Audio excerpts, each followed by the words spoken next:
There we go. All right, we are live. It worked this time. We got Ira, and there are no issues. So welcome to literally Liminal episode 7. And this time we are joined by Ira from SF Words of Wonder, which for a long time I thought was Worlds of Wonder. Close enough. I don't know why I thought that too for a while. I don't know why. And everyone thought it was from San Francisco for a while too. So SF, you know. Right. Yeah. Yeah, Richard was vintage San Francisco. That's right. I remember those comments. Vintage from San Francisco. What's up, Lawrence? Lawrence, what's going on? Yes, Tim, it's working. It's working. Yeah, Virgil and I looked into it, and they're now saying that there was some kind of problem a few days back. So I think we were just the unlucky ones that got caught in that, because I think yours was working fine, wasn't it, Ira? Well, I'd never set it up, but I went through later that night and set it up and did like a little test stream, and it seemed to work. You ever plan on going live in your on your channel? Yeah, at some point. I've done a few of these lives with people. They are fun. We might even do one with Richard and Matt for the next our next short story collection. So right on. Yeah. Captain Finity's joining us. I think Lawrence meant hi, Ira. Nice to meet you. What's up, Jeff? How's it going? Jeff, I want to show you something. This is weird, but I'm getting up right away to show Jeff something. I found something at my thrift store, and I'm not quite sure what it is, but anytime I see anything by William Hope Hodgson, I grab it. I don't know if you are familiar with this, Jeff. Karnacki, the Ghost Finder. It seems to be like 6 short stories in here. Yeah, so there you go. I thought of you as I bought it. So welcome, Jeff. Thanks for joining us. Yeah, what's up? It seems to be working for now. For now. Yeah. Jinx, right? Well, Lawrence tried to correct it and still said Iran. Iran, not Iran. Autocorrect is nasty man. Uh-huh. I also thought Ira's channel was Worlds of Wonder. That's interesting. Yeah. It works either way, so it doesn't bother me.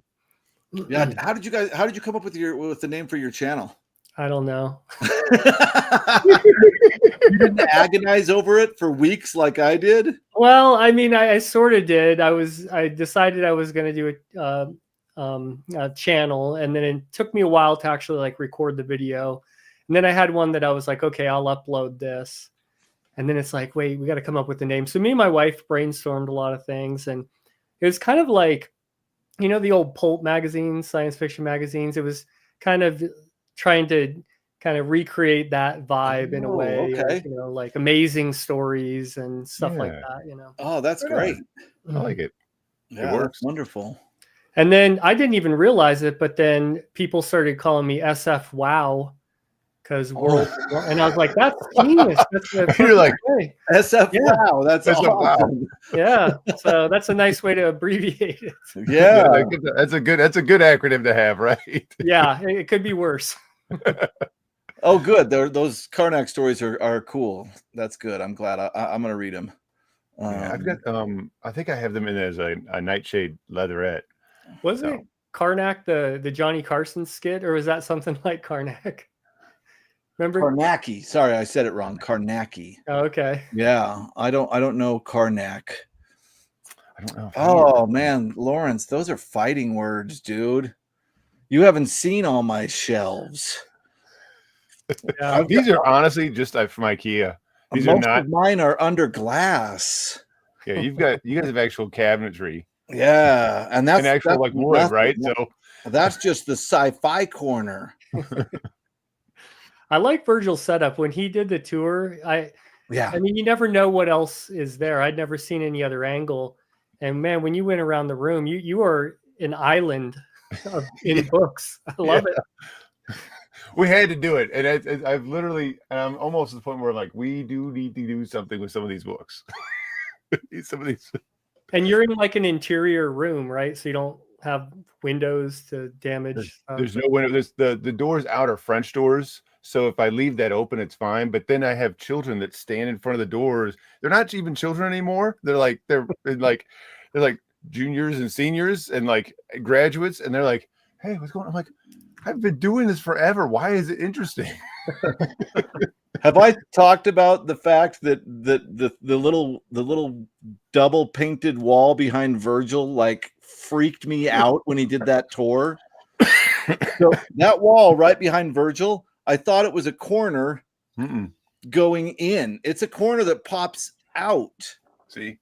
It's like that. He thought it was the other way. He thought it was going that way. He's like, "Why didn't you fill that space?" I'm like, no, it's the other way. It's an illusion. I was so confused with like it was like a huge brain bend when he did that tour. I was like, wow. Like the first thing you did, like, "Oh my God, your wall." I was like, "What?" Is that where your dumbwaiter is from your kitchen to the Really, if only. cook's quarters I downstairs? don't remember what's on the other side of that. I can't remember what's over there, but it's built out for something. So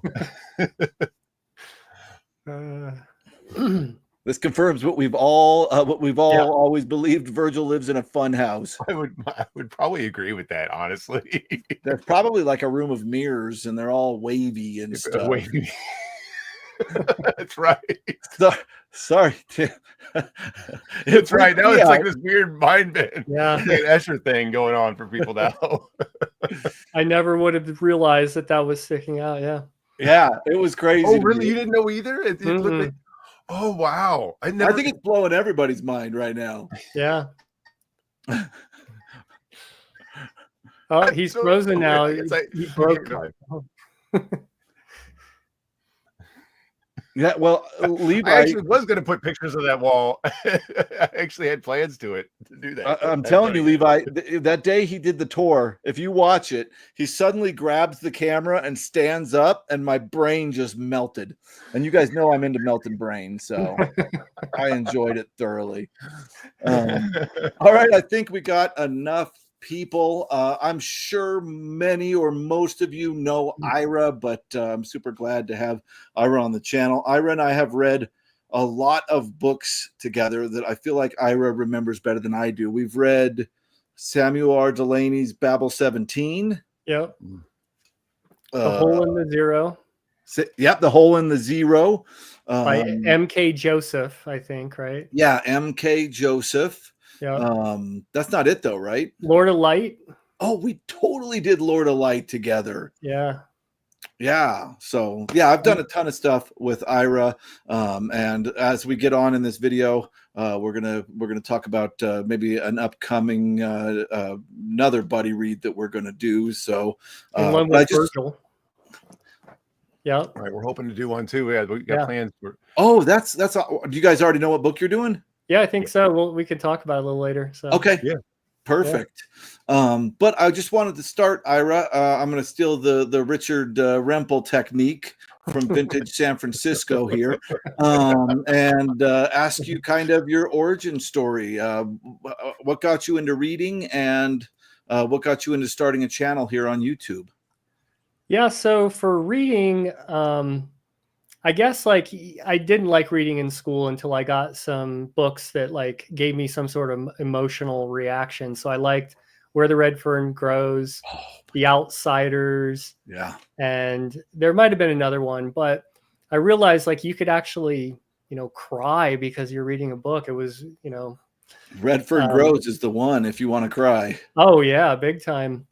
And so I remember being at the grocery store one time with my mom, and we were kind of a religious family, but I used to always go over and look at all the skateboarding magazines. I was a big skateboarder, and there was all these, the book rack there in the grocery store. And I'm like, I wonder if I'd like, to read some sort of book. And I picked out, I think it was Salem's Lot by Stephen King.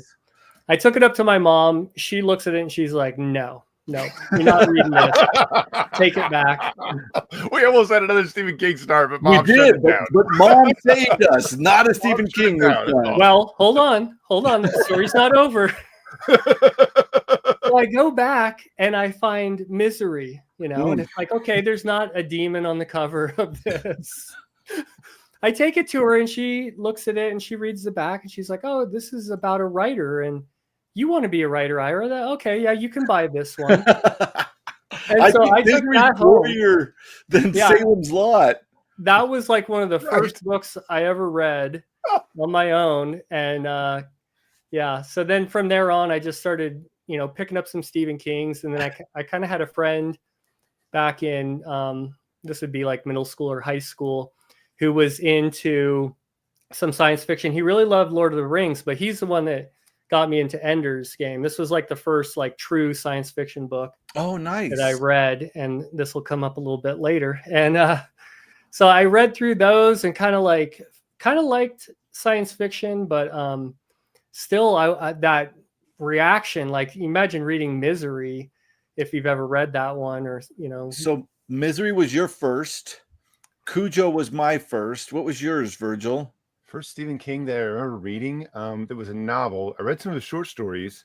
It was probably the fantasy one that he did, Dragon's Eye, I think. Eye of the Dragon. Eye of the Dragon. Yeah, I haven't read it in years. I haven't read it in years and years and years and years. Interesting. But I think that was the first one I read of his. That was like maybe the third or fourth that I had read of his. But mine too. Third or fourth. They had it like a Scholastic book fair at school. That's where I got it. I'm sorry, I gotta just throw this comment out really quick. I was gonna ask you that exact question. Like Brian's doing kickflips to decide what book he's using. You think you can still do a kickflip? I can heel flip for some reason, but I have a hard time kick flipping. But I don't know the difference.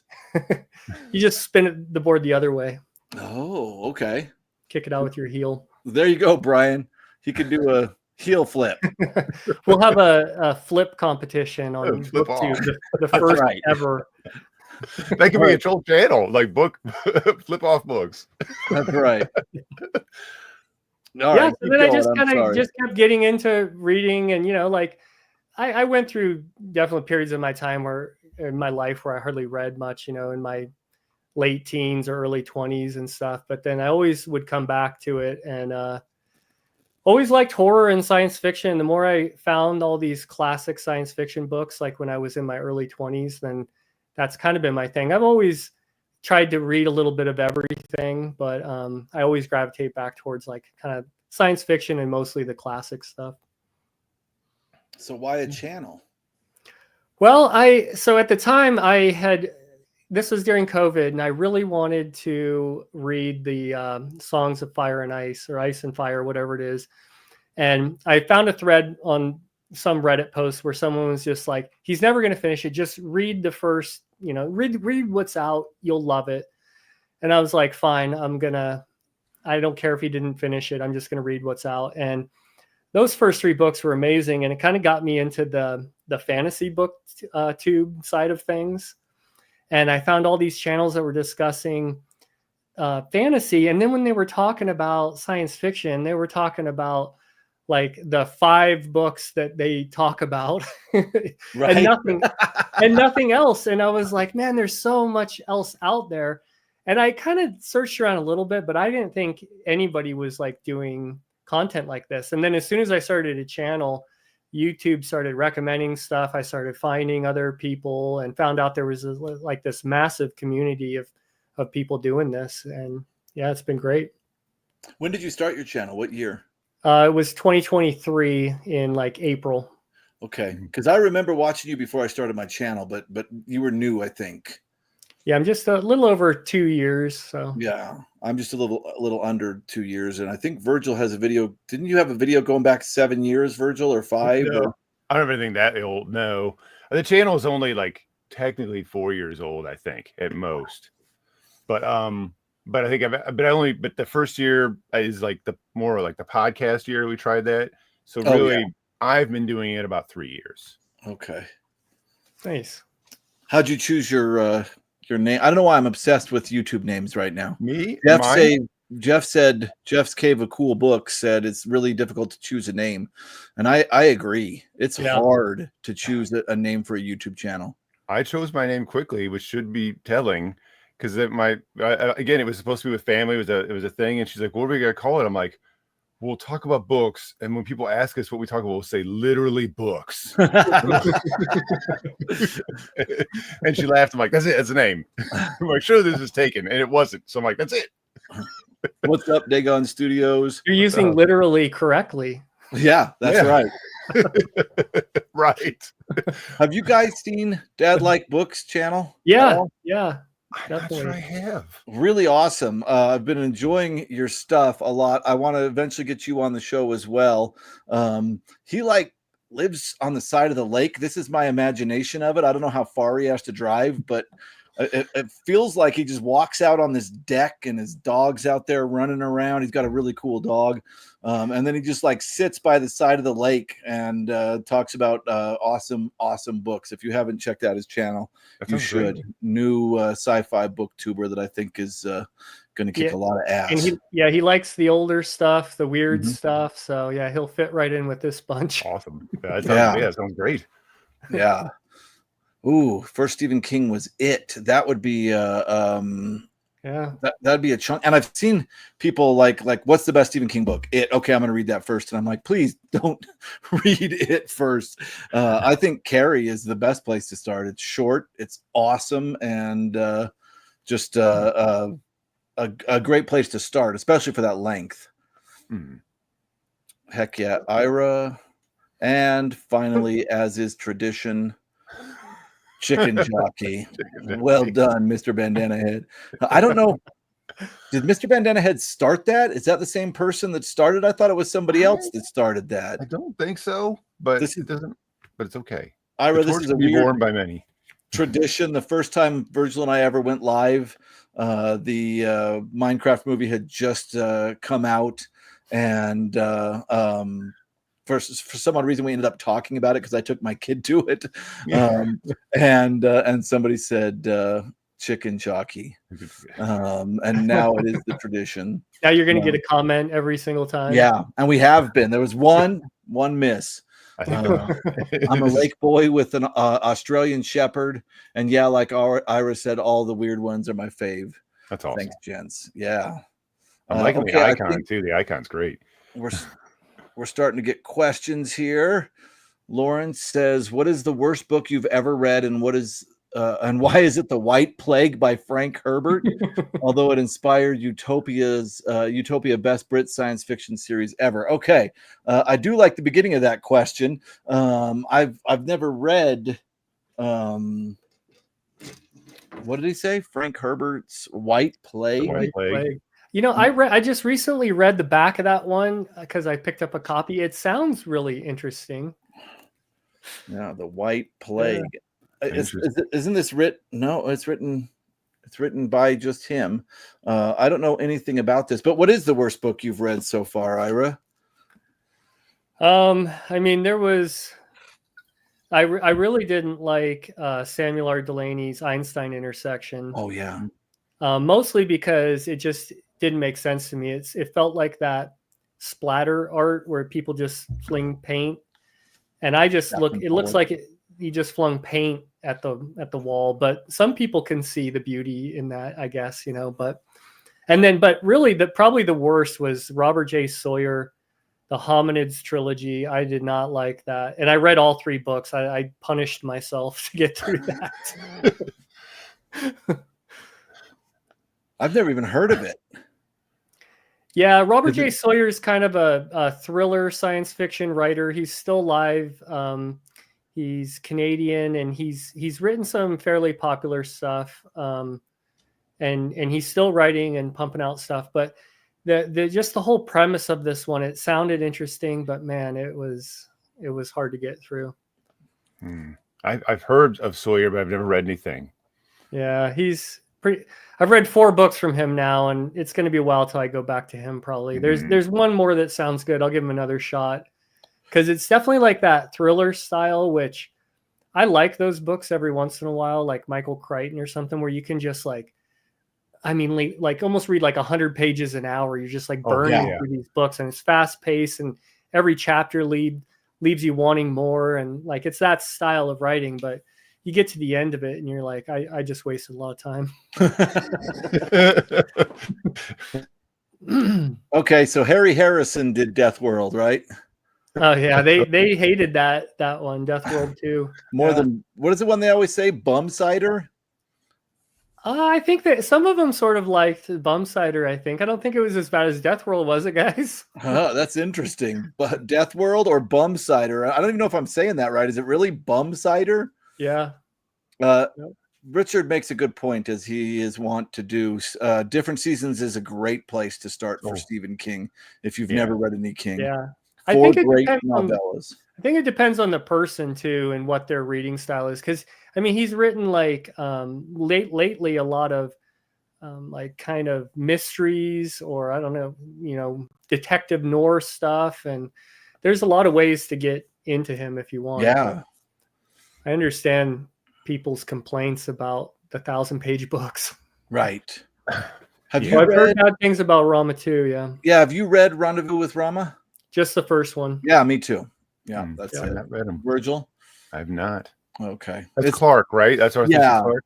So I've read the only guy that did Dune is doing Rendezvous with Rama movie. Oh, really? I didn't hear that. That sounds interesting. I think Rama 2 might have been when he co-wrote. I can't remember. There's like 4 Rama books, and I think the last 2 were co-written with Gentry Lee or something like that, who, from what I can tell, isn't the best author. Okay. Sorry if you're watching, Gentry. That's always a strange fear, isn't it? If they're still alive, yeah. Yeah, seriously. Well, that's you don't want to insult somebody, you like respect the profession and everything, but sometimes you're like, this just didn't work for me. Yeah, but I mean, you got to have a thick skin to be a writer, I would assume. You kind of do. I think so. Yeah. Like Robert J. Sawyer, he's alive, and I thought about that one because I kind of trashed those books a bit, and it's like, you know what, he's heard it before, I'm sure. Yeah, Brian says he's interested in the Far Seer Dinosaur series by Sawyer. Yeah, I recently found some of those. Those do look interesting. Well, if he's good on the action, like fast pace, that might work for that. Because it could be the subject too. Because if it's the right subject, that pace could be perfect for it. Totally. The subject for the Hominids trilogy was not a great subject to read 3 books about. Sounds good. It's just good. Yeah. So yeah, you're right. Like if he gets the right idea going, it could be amazing. And the Farseer is about the dinosaurs, and he knows a lot about archaeology, or that kind of anthropology and stuff like that. Okay. Hi, Constance. Hey, Constance. Dark Half. Not read Dark Half. I liked Dark Half. I liked it. I thought it was great when I was younger. That was about the writer too, right? Yeah. And the weird twin in his head that they had to remove teeth and hair from his head because the twin was only half formed. I hope I'm not spoiling a bunch. I don't know. I think that happened. Like if you watch the trailer for the movie, I think that kind of stuff comes out. Yeah, I think that happens early. I also liked the Shining adaptation by Kubrick. And yes, that is true. King did not like it and filmed his own version at the Stanley Hotel. Mm-hmm.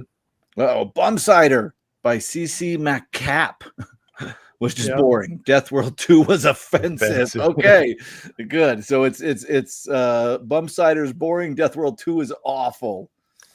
I've got to read something from Harry Harrison, but I'm not going to start with Death World just from what those guys said. I'm going to pick them off. I from everything I can tell, Harry Harrison's not for me. He wrote a lot, and I don't think I've ever read a novel. I've read a little bit of his stuff, and I was like, this is okay, because it's like sci-fi spy stuff. Maybe is what isn't that what the Stainless Steel Rat kind of is? Yeah. Stainless Steel Rat is his most famous, I think. Mm-hmm. I'm trying. I know there's a book of his that I need to track down from Barlow's guide called Star Smashers or something like that, which is supposed to be like a parody. And it's kind of, I've never found it. I haven't actively sought it out though, but I've never just stumbled across it. And all the Harry Harrison I find is never see this book, and it's not been reprinted either. He wrote like that West of Eden, East of Eden series that some people like. Sounds interesting, but those are big books, so that's a commitment. Yeah. Somebody's asking about John. I'm not trying to say that last name. Swartzwelder by Frank Burley. I haven't read any of those. Have you guys? Never heard of them. These legends. Oh, okay. No, I don't know. I thought Rama was the worst story about stairs until I stumbled across the Delaney short story that was only about stairs. There's also a book that I've actually been recommended that I've heard is really great. That starts. I'm not going to remember the name of this, but that starts with the main character getting on an escalator, and it's like a 300-page book, and it ends with him stepping off the escalator. Oh wow! Like straight up. That is the action. You know what? It could be done. 300 pages is a lot to sustain, so there's a lot of hard work has to go into that. Yeah. Sounds like the concept of Riverworld. Yeah. I like the first Riverworld. The second Riverworld is a totally different book. There's some things about it I like, not everything. I don't know. Did you ever keep reading? Were you going to keep reading? Yeah, I've finished 4 of them now. So and I hate to. Well, I'd like to hear what you have to say about book 3 and book 4. If you probably have already reviewed them, I haven't caught the video, but no, I held off because I'm just going to talk about the whole series when I finish the 5th one. But I actually kind of like the second one. You know, it was that same feeling of the first, not quite as weird. But 3 and 4, I couldn't stand. I mean, I gave them 2 stars, and it was like he took what should have been 200 pages and stretched it out to like 900 pages. And then you get to the end hoping that it paid off, and it's like, I don't know if it did. Jeez. Do you plan to read that like short story or novella he wrote in the series? I've been looking for that. It's in that one short story collection he put together, but I have yet to find it. Oh, really? I went on a road trip last month and went to a bunch of bookstores, and I was looking out for that one. I didn't find it at any of them. I found it randomly at a half price or something one time and picked it up, and it's not bad.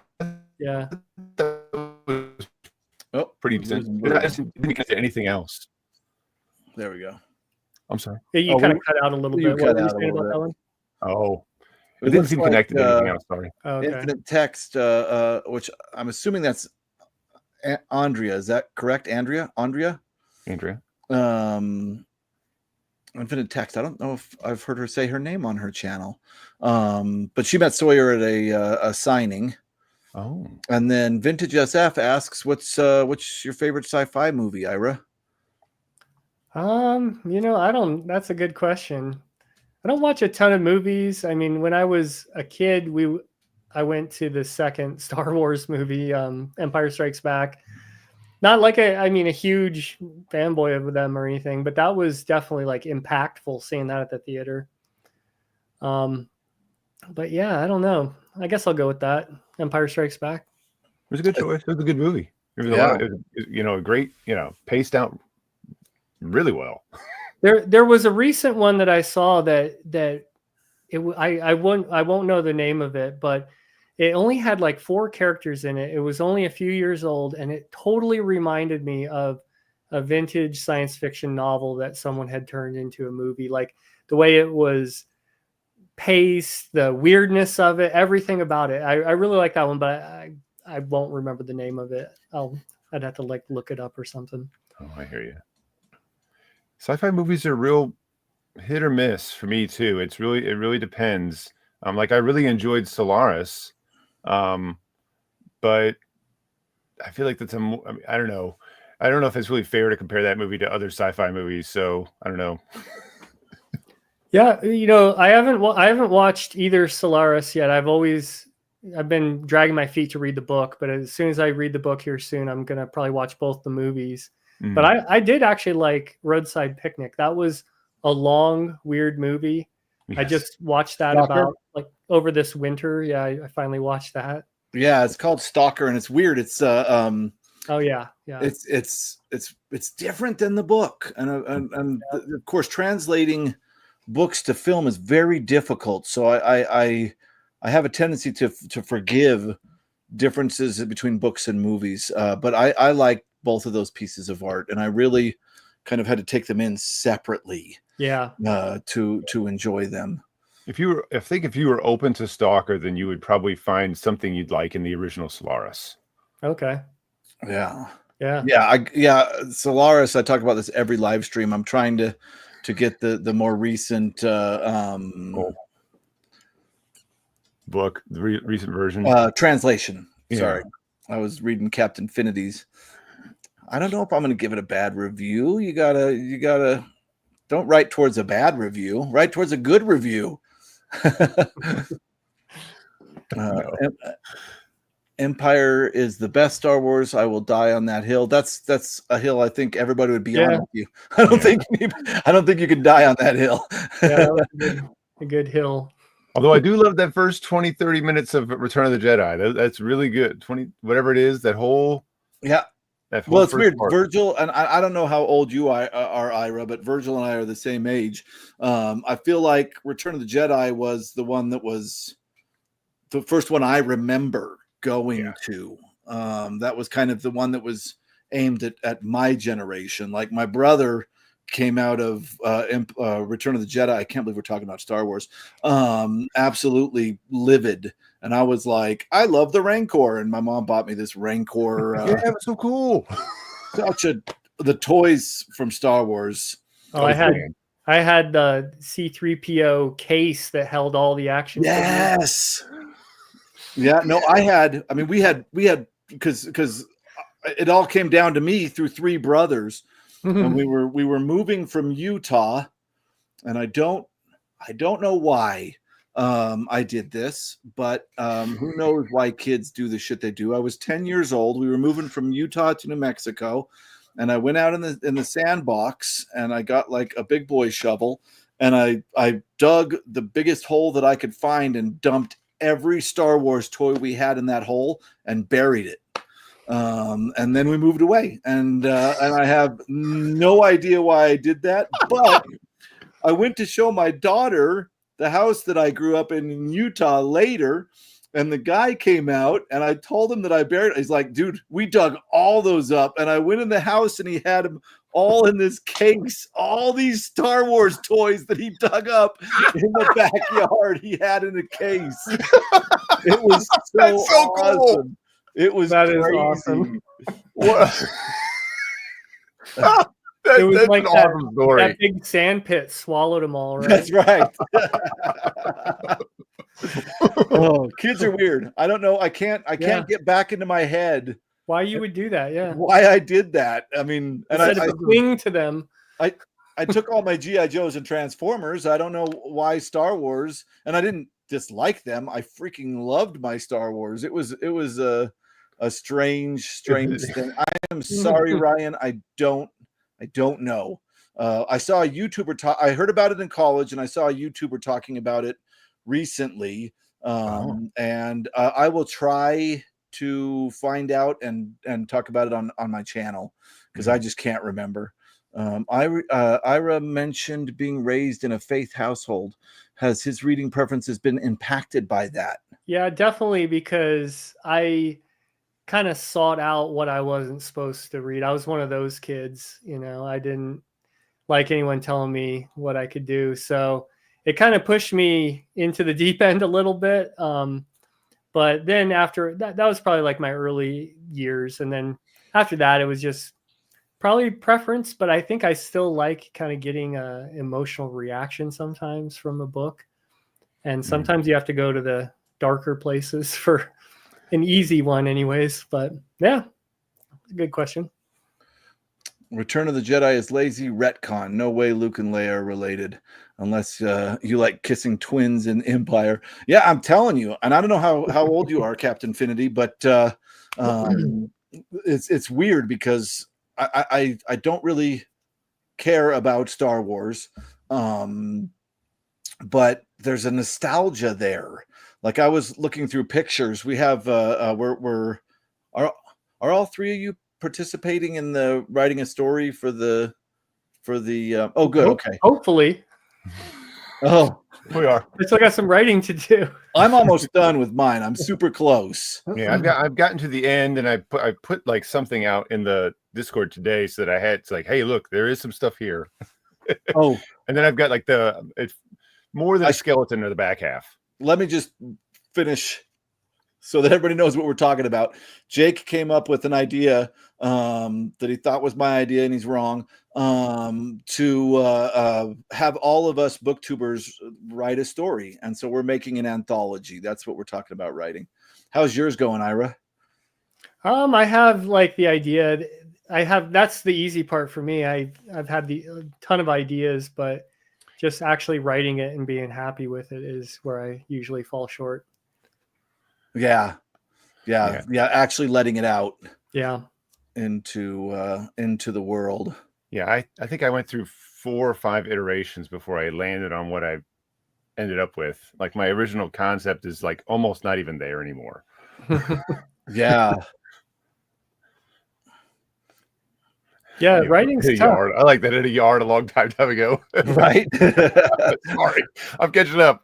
It's a ridiculous story. I don't. It's an amazing story. That's like one of the best things I've heard all week. Everybody's like, "Why did you do that?" And I'm like, 10? Because you'll have an amazing story when you're older. Haven't you ever dug a hole? Like, there's something insanely cool about digging a hole, man. Wait, and no one at that age ever thought those toys were going to be the way they are now.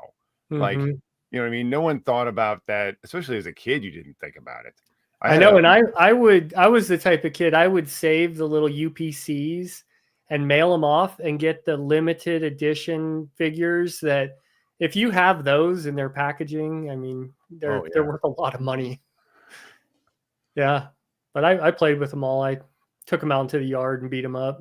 Sure. Yeah. I had friends who used to do the bottle rocket thing, where they put a bottle of rockets to them. And I was like, I would never did that. I couldn't. Dude, we made a G.I. Joe movie, a buddy of mine. We were trying to do stop motion, but we just like set up like one of these big ass 80s cameras. We just set it on the ground and then just played with the Joes in front of the screen. And we're like, rah, rah, rah, rah. But we decided that one of them was going to use a flamethrower. And my mom had guests visiting. And this woman that was visiting was like richer than we were, and we needed hairspray, so I went to the bathroom and I got this hairspray and this lighter, and we were doing the flamethrower, so the guy was like rah, rah, rah, rah, rah, and then the other guy kind of stepped in, and then we lit the hairspray with a flamethrower and like just obliterated this Joe, and we sat there and did it for so long, and then unfortunately the hairspray that I used belonged to this woman, and it was like the most expensive hairspray on the planet. And my mom was, of course, pissed at me, but this woman was pissed at my mom. But somewhere I still have this video of me like just melting this Joe with the most expensive hairspray, the most expensive stuff in Chris's backyard ever. I had a lot of fun in my backyard, man. Oh yeah, we had a lot of fun in the backyard too. Yeah. So Tim's writing a story as well. The concept for my story hasn't changed. I'm just taking forever to finish it. Procrastinating is my superpower. Oh God, that's funny. Okay, sorry, you guys making me think of stuff I haven't thought of in ages. We're caught up with the comments. Ira, you did a couple of really cool videos recently. You talked about the beast that shouted love at the heart of the world by Harlon Ellison, which it seems like you're kind of in a love-hate relationship with this writer. I mean, I liked his first collection a lot better. I feel like this one, he was definitely kind of like trying to shock the audience a little bit. And yeah, that one I really liked. And not that it's not the reason, but they felt more science fiction. I think if you like Virgil's listened to that whole intro to that one, right? He talks about his whole coming up, being in like Chicago and then going out to LA, and he got in with the group of writers. So I think he was like maybe trying to write more kind of science fiction when he got to get his legs going or whatever.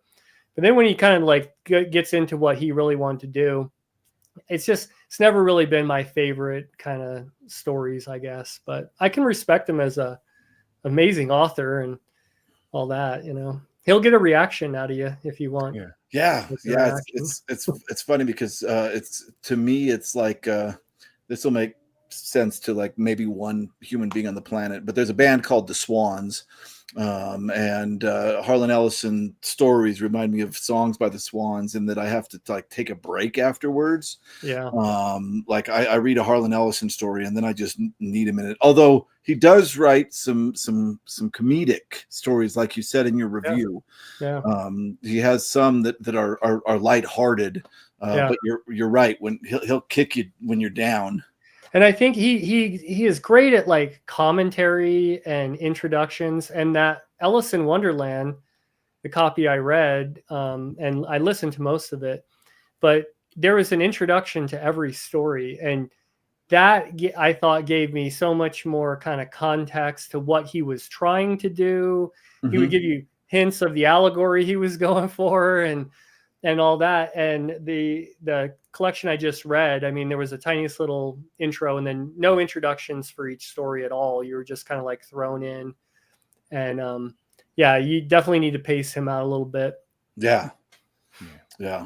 I do like him, but I like you said, I have to take, well, like I said earlier, you have to take breaks. Yeah. His introductions are super good. You're right. Yeah.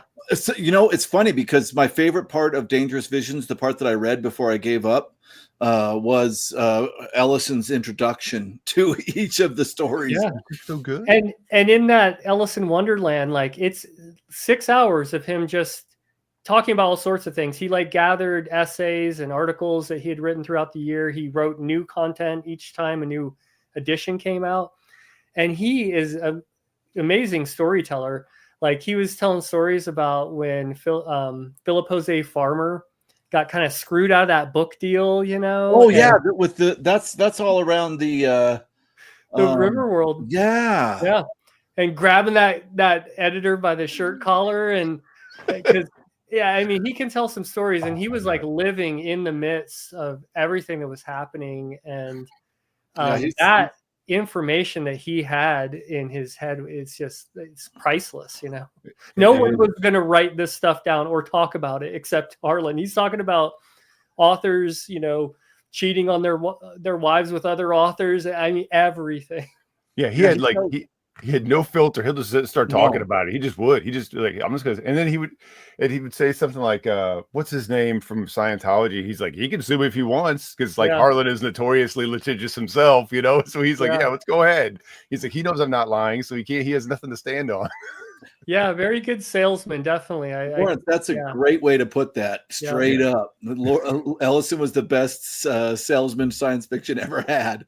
Yeah, he's super obnoxious and everything, but like when it came to what he was trying to do too, like protect writers, the guy was like super passionate. He'd stand up for the smallest author out there. He had very good like ethics and morals when it came to that.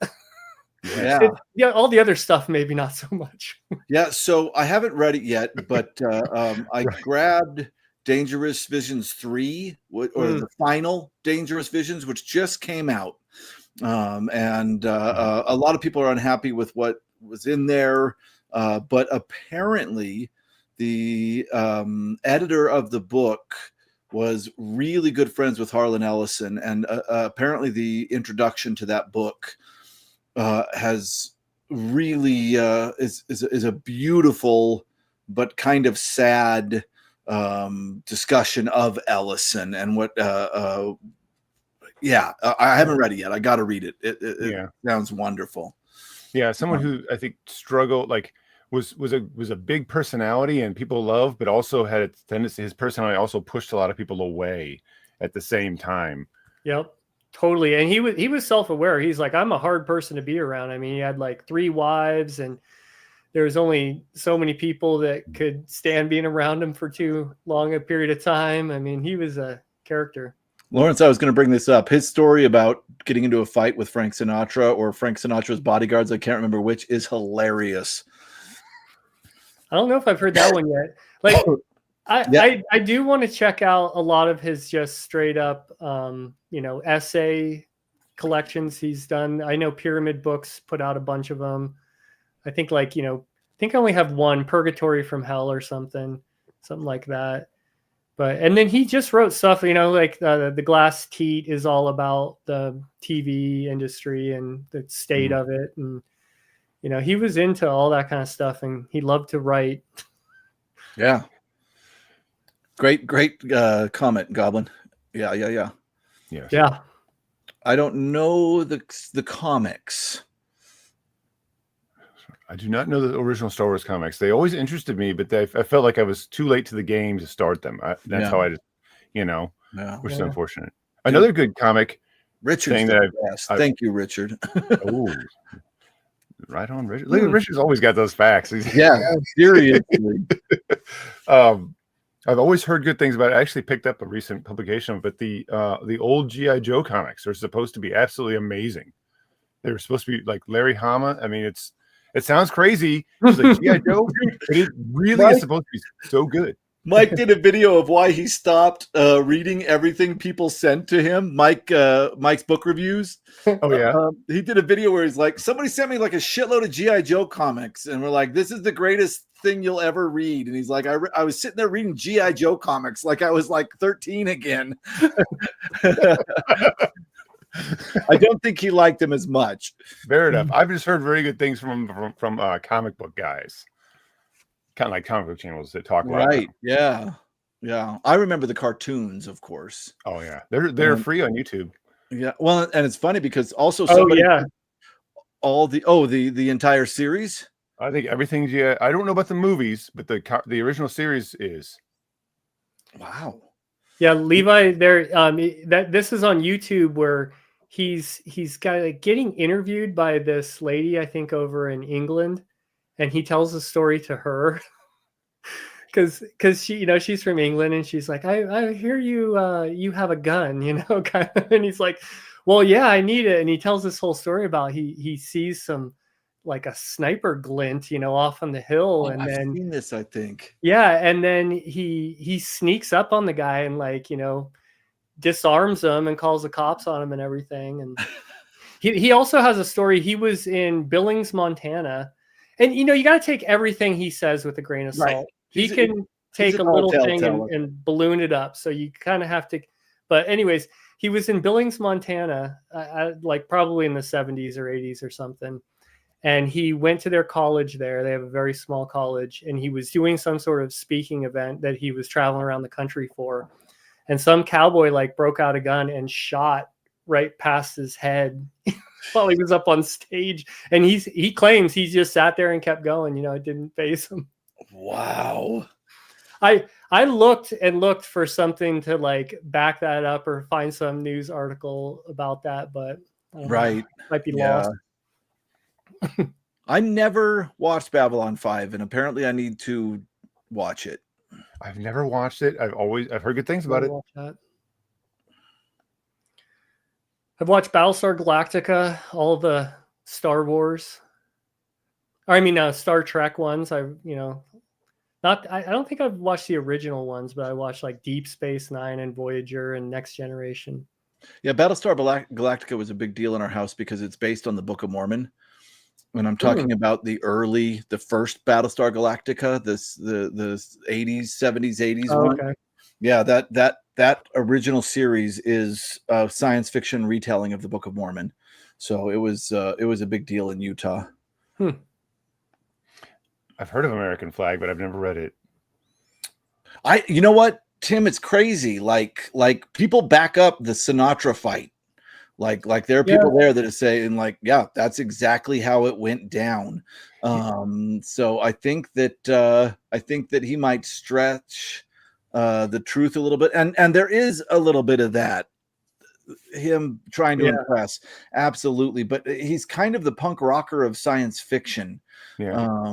It's really crazy because I think that there's two. I think that a little bit of what you're saying is right. But also a little bit of his actually being insane and getting in these situations is a little right as well. I think that there's kind of a truth in between thing going on. Yeah, he's a hard person to figure out. And after this second round, it was and I've been watching a lot of stuff on YouTube about him, and you know, he never drank. I don't think he ever did drugs or anything. I don't think so either. But it's like he didn't need to, because like his mind worked like he was on LSD, his mouth worked like he was drunk, and Right. his heart was racing like he was on coke. So like the guy didn't need drugs at all. Yeah, and you read it. He talks about his childhood and about how he was a short kid. He was a short Jewish kid. He moved into a town that did not like Jewish kids. Yeah. So he had to fight a lot. He had to fight all the time. And then he was smaller, and so he had to learn how to really project himself and project his personality. So I can say that there's probably some exaggeration to his stories, but I feel that he's not lying either. Yeah. I liked I think I watched the first season of The Expanse. I think I watched the first, and I really enjoyed it. Same here. Those are good. Not seen. That's based on the McDonald. Is that the writer? James S.A. Corey.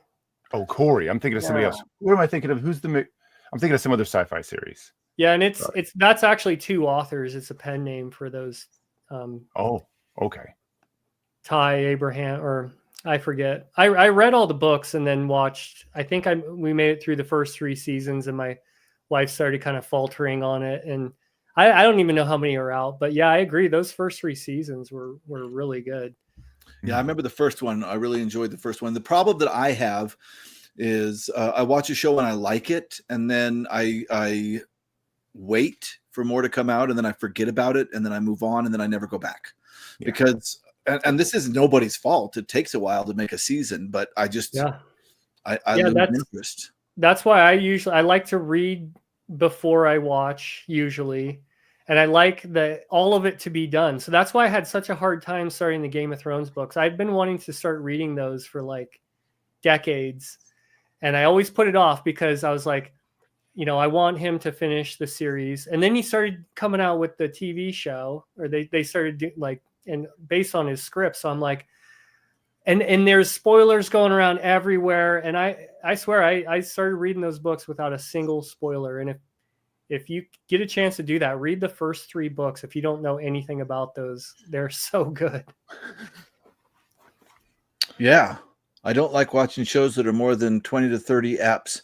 It's interesting because if it's going to be that long, which I don't think I've ever seen one that's that long, that doesn't get repetitive.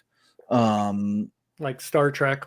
Yeah, which I love Star Trek. I really do. But it is repetitive. It's like a familiar, comfy, repetitive to me. Or in this new world of TV where it's like, okay, we have this story we want to tell, but we want to stretch it to as many seasons as we can make money from. Then it's like, come on, that's you're adding shit that it's like the Hobbit, you know, that didn't need to be 3 movies or whatever it was.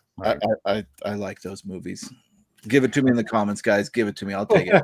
The Hobbit for me was my favorite. I liked that way more than the Lord of the Rings when I was a kid. And yeah, those movies are stupid, but I was highly entertained. Yeah, I was entertained. And when I'm cleaning my room, I sometimes put them on while I'm cleaning. Yeah. I do remember thinking that they did a good job with Smog. I do remember. That's all I really remember, but I like Smog. Yeah. Yep. Yeah. No, I know they suck, but I enjoyed them. I did. I haven't seen them since they came out. Yeah. I'm going to get it in the comments any second. The writer for The Incredible Hulk plagiarized an Ellison story that had been adapted for TV. Ellison was livid, but the editor-in-chief of Marvel fessed up and got him to calm down. There's a lot of interesting, really kick-ass stories about people getting their due. And of course, sci-fi writers were not paid well. To be a full-time sci-fi writer, you had to like Philip K. Dick straight up took a shit ton of speed in order to produce enough, and he might have just wanted to as well, in order to produce enough books to make a living. And I know that Harlon Ellison was very litigious. Is that the right word? Yes. But there's also a Bradbury story where this, I don't remember which comic book company it was, but there was a company that was taking his stories and making comics of them.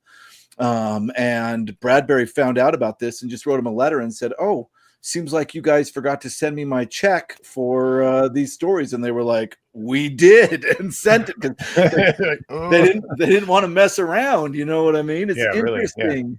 It was like this weird, crazy time. All these old science fiction stories, like the nonfiction aspect of people writing these science fiction stories, are really fun.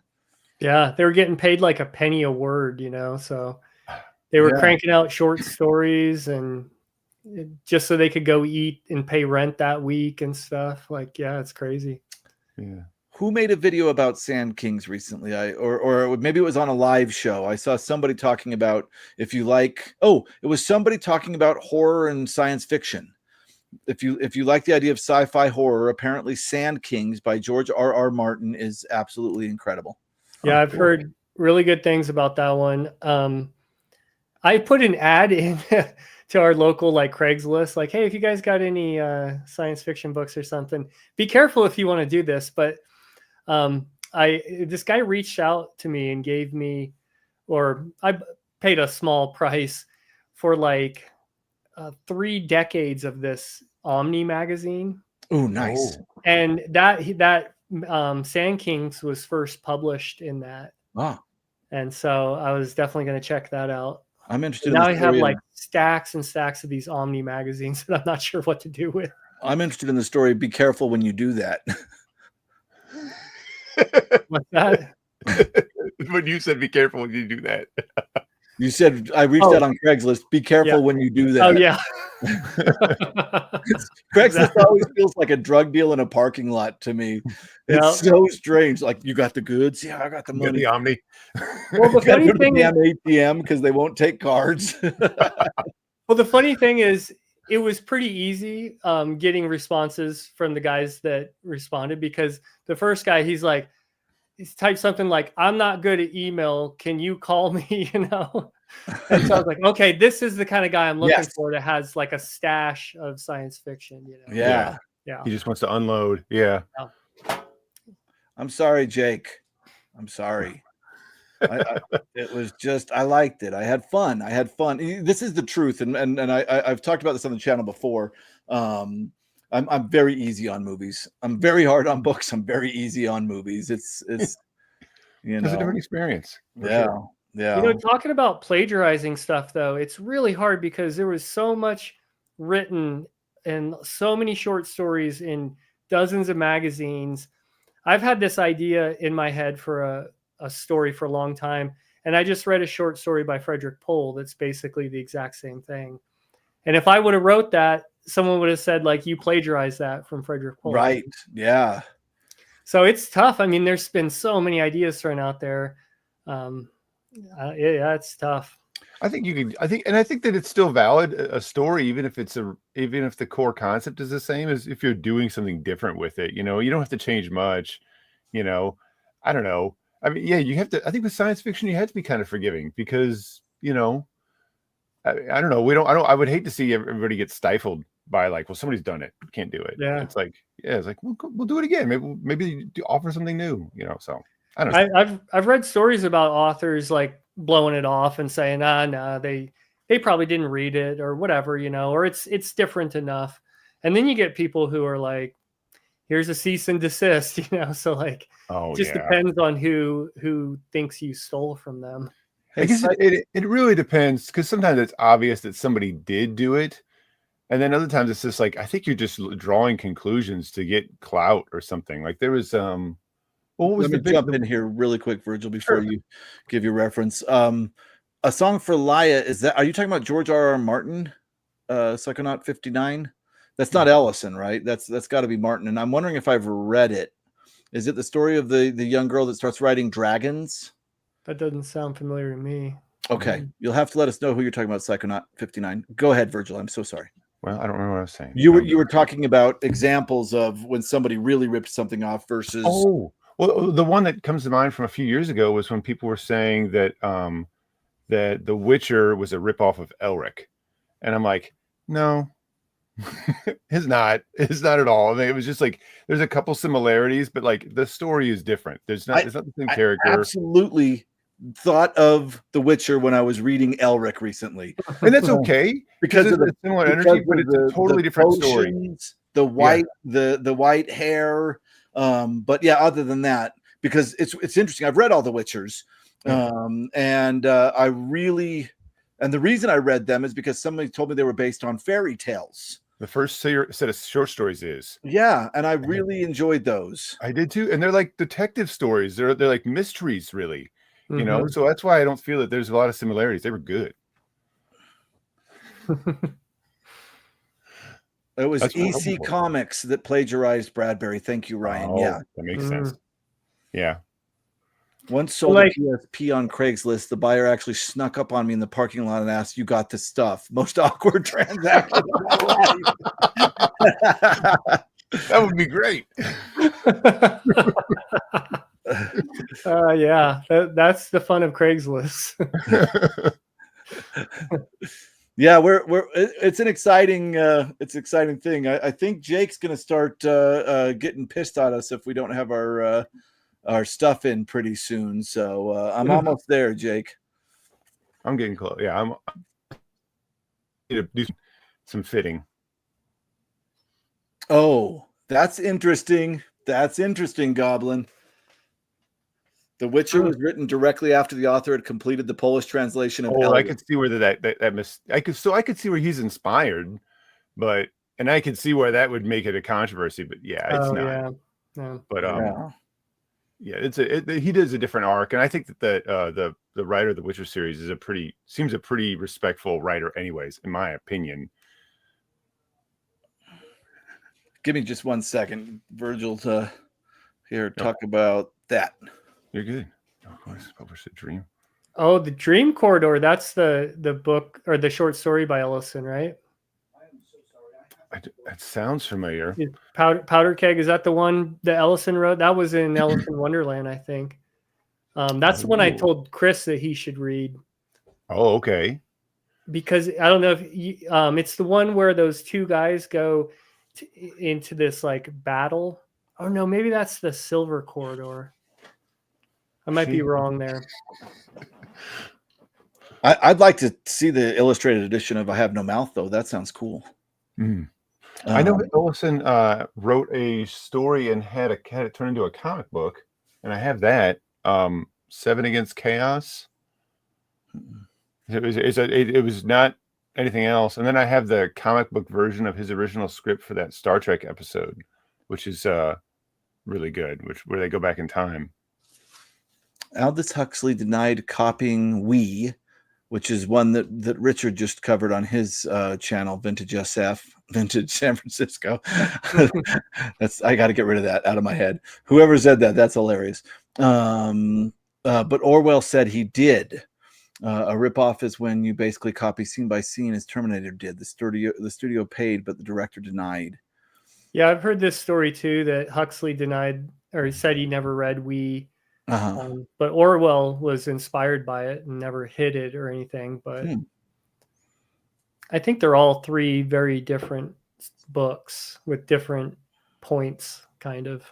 Yeah. I would say that the Law versus Chaos thing, and even Moorcock kind of said this, like he's kind of like, it's okay.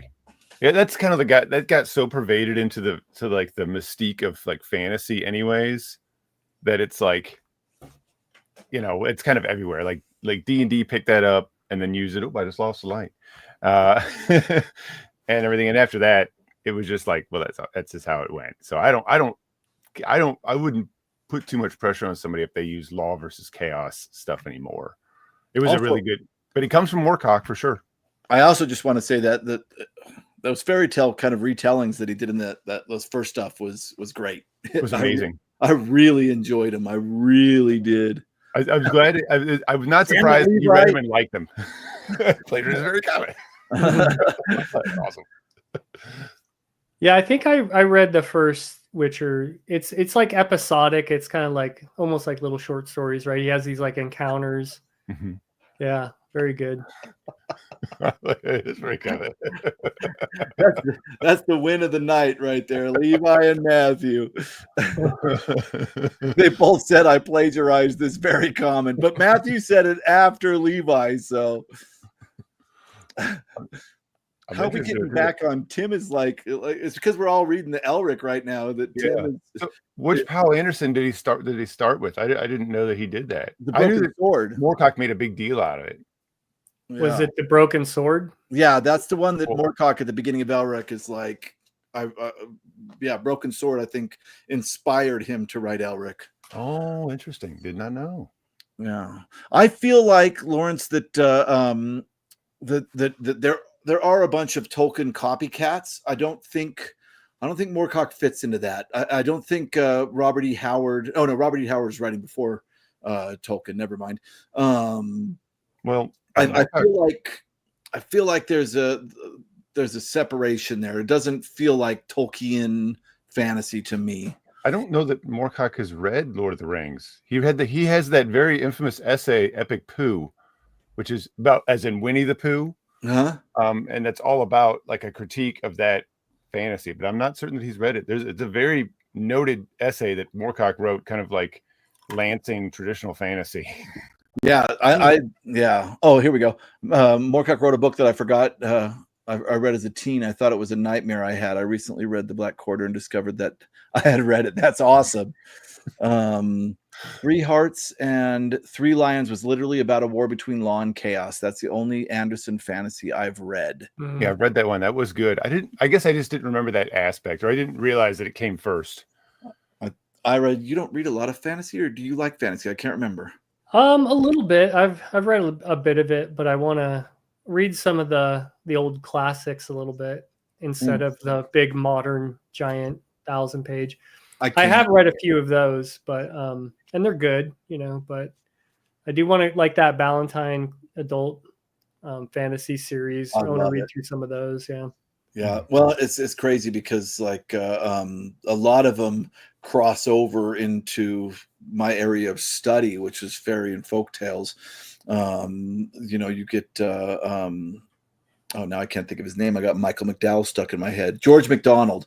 And a lot of these really early writers that were like right on the edge of fairy tale versus this new kind of modern fantasy. It's really fun. Who the hell hates Lord of the Rings? I DNF'd Lord of the Rings. Yeah, I know some people don't like it. I liked it.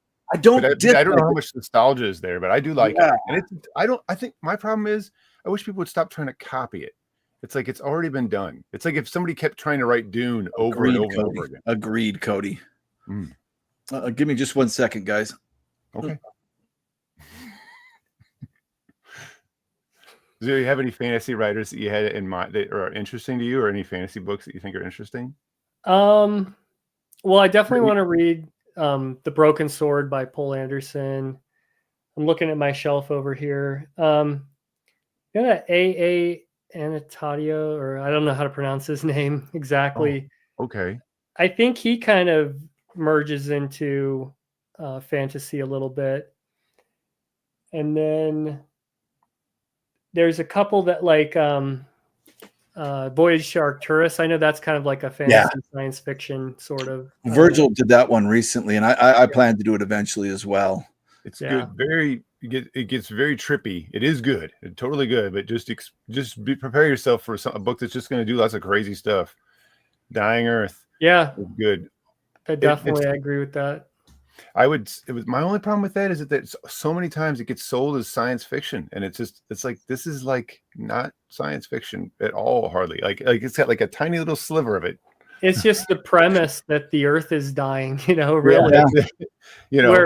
Where it's stated, where like most fantasy stories could be that, but they just don't explicitly tell you. It could be on a different planet too. You never know. Yeah. I'm reading Zelazny's books in order, so I will get to Amber eventually. Yeah, I need to read it too. That is a series I've been asked so many times if I've ever read Amber, and I'm like, no, I haven't read it. But I've been encouraged by all the good Zelazny that you guys have been reading. So I'm like, well, maybe I really should read this. I mean, I don't know what my holdup is. Yeah, I think if I finish all the Zelazny's that I want to read, which are quite a few, and then I would maybe get into the Amber books. And I don't know, I think there's some debate on whether you just read the first 5 or all 10. I've heard read the first 5, but I don't know. Oh yeah, I got my copy. I'm gonna read it. I want to read that one too. Yeah, I think Jake got this and did a review of it, and the next day I went to my friends at the library shop and saw this, and I was like, oh, mine. Oh, that is good. Yeah. Yeah, if I saw that copy, I would have got it too. Yeah, lucky. Yeah, lucky. And Brian, he mentioned Radix. Yeah, that's the book I just recently got on my one of the books I got on my road trip. We got it. Oh, we lost your camera, Ira. Oh, we're back. You're good. It didn't want you to see my backside. That's the one he's talking about. Yeah, I'm kind of curious about this one. I don't know if it's more fantasy or science fiction, but supposedly really good writer. Yeah, I don't have a problem with Lord of the Rings. It didn't take for me. I didn't. Is it the pacing? I think it's the pacing. Yeah. I think it's the pacing. That is some long stuff. It's Did like you try Firefly reading it? reading. Did you read it recently or try? So right after the first movie came out, like right before 9/11, I think, is when I started reading it, and I zipped through the first one, enjoyed the first one, and then is the Two Towers is the second one, I think, and I was reading into that, and I got to the trees, and I thought the Ents were dope as hell, but that's where I petered out, like these guys are over here doing this, and also I'm not a huge fan of big war stories. Like it's just never been my thing. I think I like more kind of individual stories, and the huge war between kingdoms, the politics don't excite me. And I'm sure if I would have got to the Two Towers, I probably would, or the Return of the King, I would have liked the end of the story. But yeah, like even The Hobbit, like that last movie, I was just like, oh my God, because it was all the war section, which is like the last chapter in the book. So yeah, it's just I get why people love it. I get it. I like William Morris's fantasy, that the kind of the earlier fantasy. I like William Morris's stuff. I haven't tried him yet.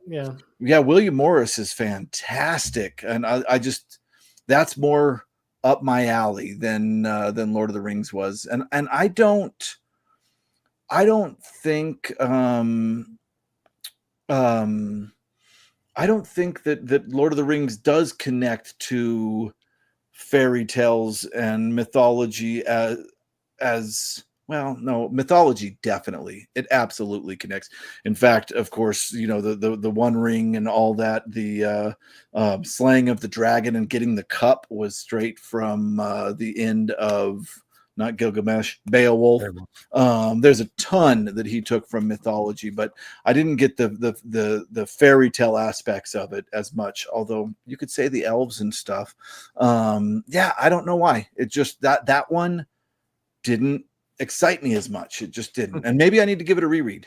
But I would start from where I left off. I wouldn't start the whole thing over again. Okay, let's see if I'm being killed in the comments.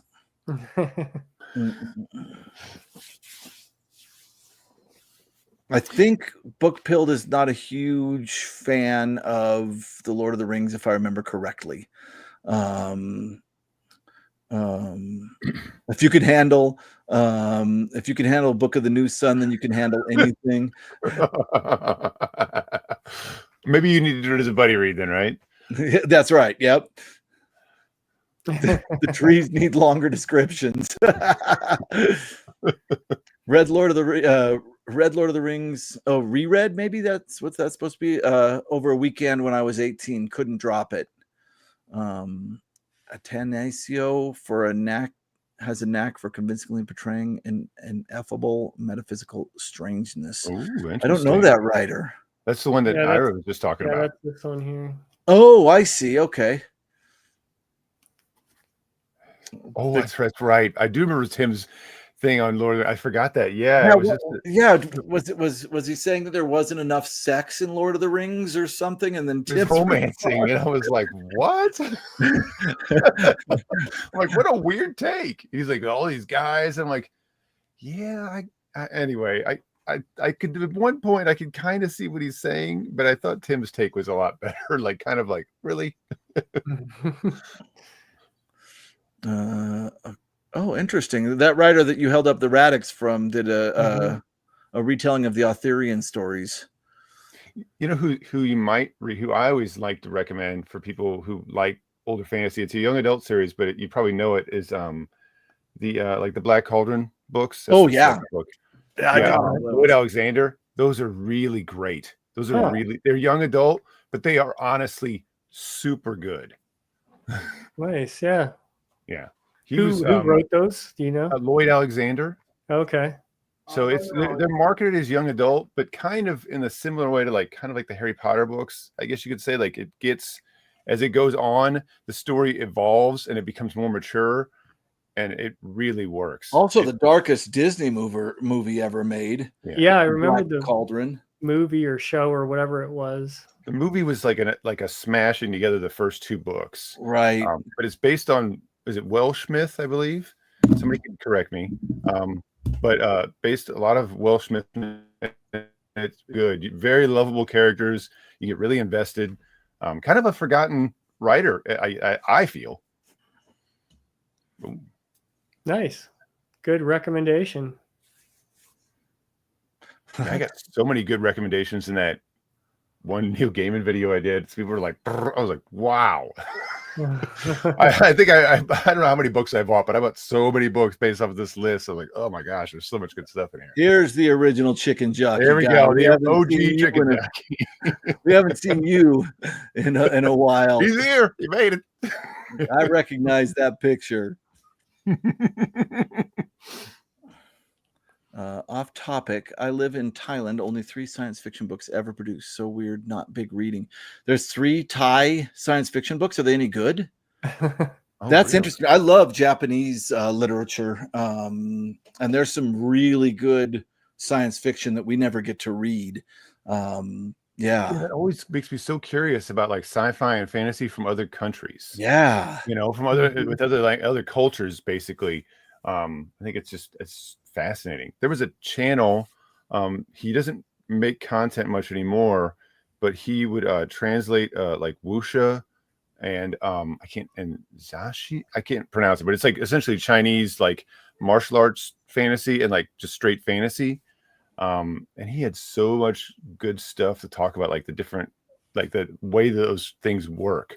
It was really great. I can't sound super good channel. Deathblade was the channel. I don't think he makes anything anymore. So I gotta pick up. It's fascinating. Yeah, reading like Lem or the Stragatskys and getting like that just different perspective. Pretty interesting stuff, the way their take on science fiction. But like I thought Roadside Picnic was just a great story. It didn't get, I don't know, I didn't get much political or anything that. It was just a unique story. No, I feel like if I were to jump to the heart of Roadside Picnic, it's about people that are living in terrible circumstances that long for better circumstances. And the end is so beautiful from that point of view. It really is. And it does kind of have a little cosmic horror that there's just some things out there that could be bigger than you ever imagine, and there's nothing you can do about it. Right. Yeah. Tim, I think if I read the Lord of the Rings with you, get off the table. Don't get on the table. It would be more fun. I really think it would. Yeah. I think reading something that you might struggle with someone helps a lot. Yeah. It helps a huge amount. Yeah, Lord Dunsany was mentioned a minute ago. I haven't read anything from him. So I have a cool Lord Dunsany I'll show off really quick. Most of The King of Elfland's Daughters, the novel, he wrote a lot of small sort of like tales. And so you can really sample his stuff really easy. That I probably don't have handy. Anyway, I can look. Yep, there we go. He's in that Ballantine adult fantasy series, I believe. Yeah. You. King of Elflin's Daughter is definitely in that, and I don't think that's the only one. No, he's got lots of. So there's this book. Oh, so this go is ahead. the Gods of Pagana, is how I've always pronounced it. And that's like a series of like smaller tales, you'd almost say. It's myths. He created his own mythology, a world of his own mythology, and this is a first American edition, and it has art. I forgot the S.H. Syme or Simi. That's not the best one, but yeah, this is. If I were to start anywhere with Dunsany, this is where I would begin. And look at this crazy art in here. Oh yeah, I love it. Just wild. Nice. Yeah, this is my best Dunsany that I own, and I absolutely love it. And I would love to find King of Elflin's Daughter like this. Yeah, good luck. Maybe. Yeah. Speaking of fairy tales and fantasy, so this is Penguin Classics did this, which has some stuff in there. It's not real thin, but it's actually a few books. I want to say it might have that in there. Yeah, it's in here.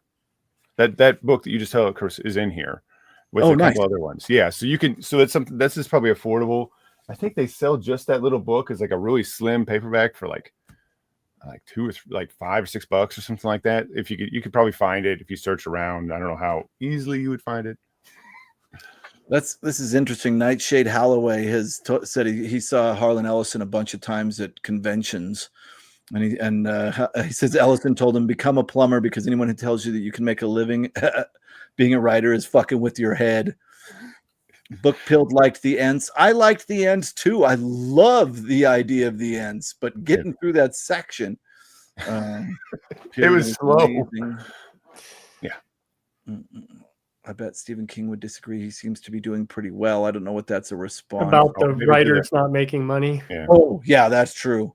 Well, I think writing is kind of like being an actor. Like most actors make nothing, and a few make it all. Yeah. Yeah. You know, it's like you only see the 1% of the 1% is all you see, and then there's everybody underneath them. Yeah. What is a fantasy standalone you'd recommend to people who read sci-fi? Oh. Dune. It's not a standalone. Damn it, it's not a standalone. Yeah. Dune. A fantasy standalone. Interesting question. Let's see. Older fantasy. I probably have something. I just can't think of it right now. A standalone makes it tough. Tim said so much fantasy is obsessed with doing trilogies, which I kind of find annoying. Yeah. How about Legend by David Gemmell? Do you know that? I know David Gemmell, but I've never read him. That's what Tim says. Yeah, I have a few of his books. I've heard good things about him. Is that Moorcock? 3 Hearts, 3 Lions? That's Powell. Paul Anderson. Oh, that's Paul Anderson. Okay. Or Powell. However you say it.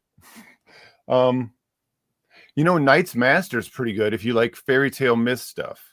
Of course, it might be hard to find a hard copy right now. So I started Knight's Master, and I think I'm going to have to go to some other Tanith Lee, because there's too much underage sex in that for me so far. It's only at the beginning. Is it? Is that it? It's only that thing at the beginning with Azron, right? There's that thing.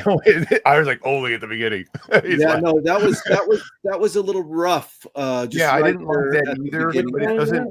And I get it. Really... It's a demon. I get it. It makes sense where it is. It's a demon with an earthling. Of course, the demon's going to do some messed up shit.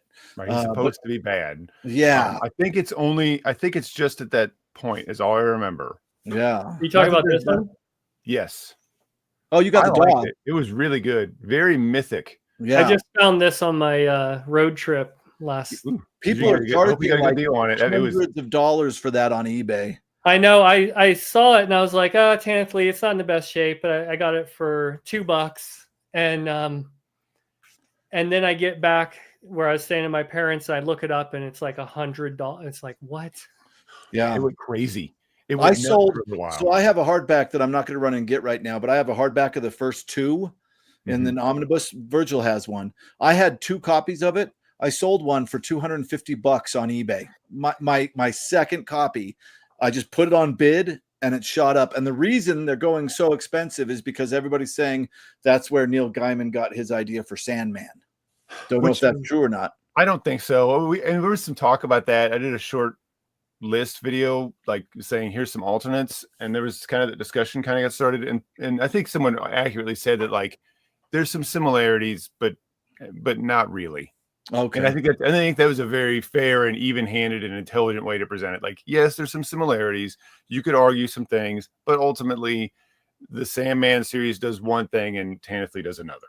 Yeah, and I thought that was fair. And you're telling me don't start your Tanith Lee journey with this one, huh? Well, I don't know. I thought it was great. And Deb from Omnivorous Reader absolutely loved it. Yeah.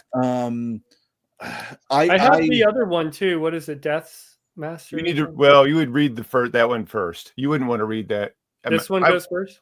Yeah. That goes first. Yeah. I think that one, so that one is a series of like, is very much like a series of stories that are interconnected. So it's the cast keeps changing. The overarching story is the story of Azran, the demon lord, right? Who like just plagues humanity with horrible things. Like if you're a human in that world, horrible things will happen to you. Like nobody gets out in a good state. You know, he's pretty rough. I think very early. Have you read the part very early in the book where was it Sinesh or Salet? I can't remember the character's name, but Azran and this young man when he's a little older are walking Earth, right? And this old witch recognizes Azran as the demon lord. She goes, "Oh, demon lord, oh, bless me with so that I will never die." And he's like, "I promise you'll never get any older." And he zaps her with a bolt of electricity and kills her right there. Yeah. So that's Azran for you. Yeah. It's kind of a combination of like darkness played by Tim Curry in the movie Legend and like Lestat from Interview with a Vampire. Yeah. You can think about it like that. I'm going to have to read on. I was afraid the book was going to be a lot about this human and this demon like humping all the time. I think you get that little bit at the very beginning, and then it's like it moves on. You just get teased with it, and then it moves on. Okay. Yeah, I understand. I had the same reservation. I thought, oh, I hope this isn't something that didn't age very well or something. You know, like right. But no, it really didn't stick around. Do either of you guys do P.O. boxes? I do not have one. So I went looking for one. And in order for me to get a P.O. box that's big enough to accommodate books, which you have to do, it's like $360 every 6 months. Ooh. I think so. I used to have a P.O. box, a little small one. And if you got a box of books, they just put a slip in there and you'd go over to Is that true? Because they literally say, that's how ours did it. Yeah, they literally said on the thing, like we have different sizes for a reason. You can't get the smallest and expect the and be a book hoarder. Yeah. We have a room for you. Yeah. You have the trailer out in the back. We'll just put everything in there. I've thought about that, but like I think there's people that say not. I mean, like I don't have any shortage of books, so I don't know if I want. I don't right now. Sending me stuff. It's really nice, but yeah, I'd just be afraid that people don't know my collection, like you said, Ira, and I'd be afraid of people spending their good hard-earned money to send me a book I already have. Mm. That's why, like you know, Richard, he has like a Amazon wish list, and if you want, you can purchase something off of there, and you know he wants it, and it gets sent directly to him. You know, does it give out his address? I don't think so. I think they just go in and it ships it to them, you know, behind the scenes. How interesting. The problem is we love old vintage copies of everything. Yeah. You don't want to buy that on Amazon. Yeah, it only works for certain things. You know, like if you're trying to get some SF Masterworks, like they're great. Right. A lot of more modern books, of course, all that kind of stuff. But what's up, Gumby Pokey? I haven't seen you in a long time. Wanted to share there's a nice short adaptation of The Machine Stops. There's also a 1970s, 80s British BBC production bouncing around, I think. Yeah, I just watched your video of that, Chris, and that rings a bell. That it was in the Science Fiction Hall of Fame. I think I read it, and when I was younger, and but I remember thinking it was really cool that like everybody was in their own like little rooms and stuff. was If it's shocked. the right one. I was shocked by how prescient that story was. It was incredible. Like, and it's funny because Richard just did We on his channel, and we were talking about it, and I already recorded his video, but I was like, this is like, I think the oldest dystopian science fiction. And Richard was like, uh-oh, because he had just said it was the oldest, that We was the oldest dystopian science fiction. And then one of my viewers who comments often, named Patrico, I think is his name, just pointed out that he's like, how can that be the oldest dystopian science fiction when the time machine is that's what I was just gonna say, going into the future, seeing dystopian, and it's weird. So I went and I looked it up, and I looked at kind of what some of the scholars were saying, and apparently Time Machine is considered proto dystopian, and The Machine Stops is considered like the first, but We is a little more dystopian. I don't have any clue how they're measuring any of this. It gets real weird. Yeah. But it was a hell. I mean, if you guys haven't read it, when you put stuff on the internet, you got to avoid saying the oldest, or because someone will come in and say, absolutely. Absolutely. And sometimes I just ask, and then everybody's like, well, does this count? Does this count? Yeah.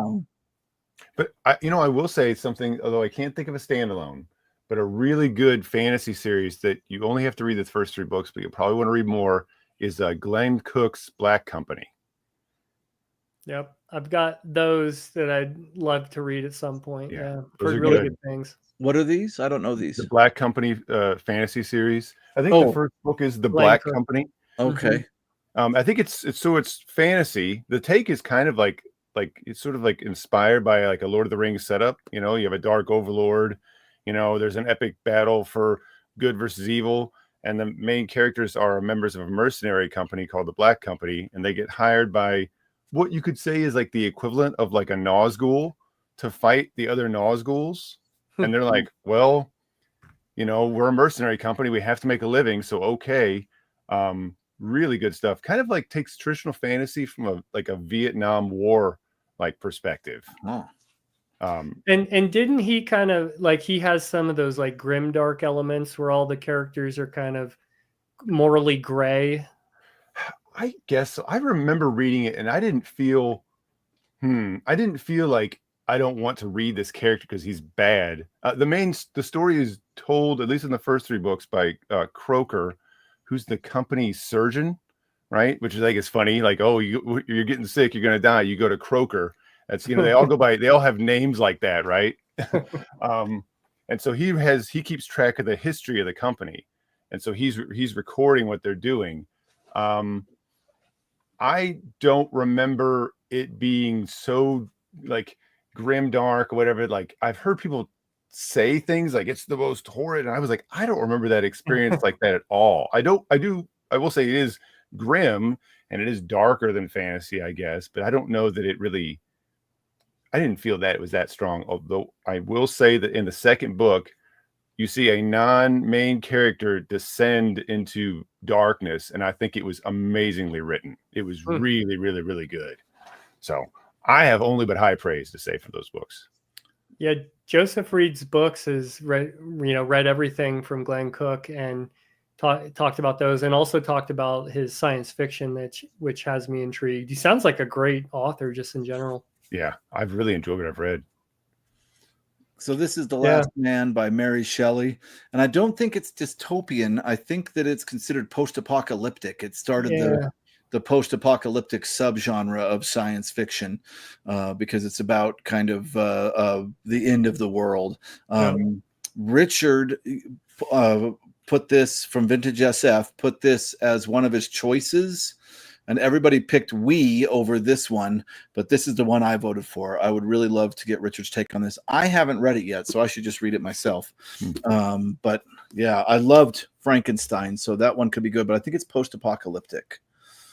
But that brings a good question to mind. Like, aren't all utopias dystopic?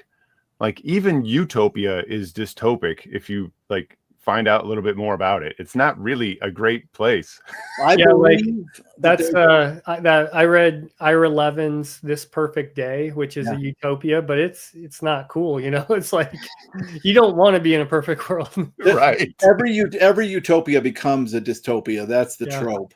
Yeah.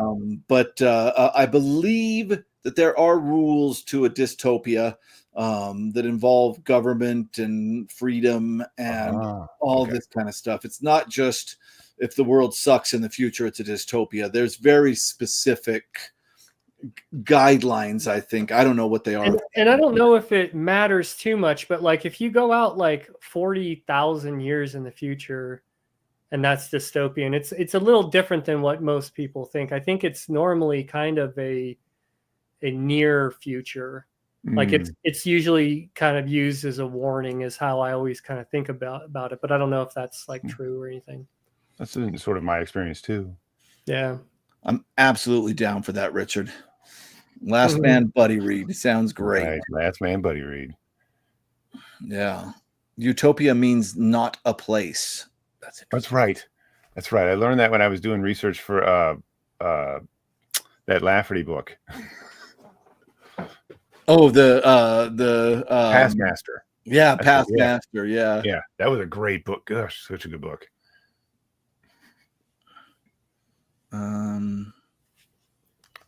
Oh, Barker. I don't know anything about Barker.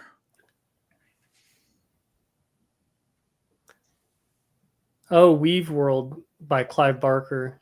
Oh, I've not read it. I've got it. I need to read it.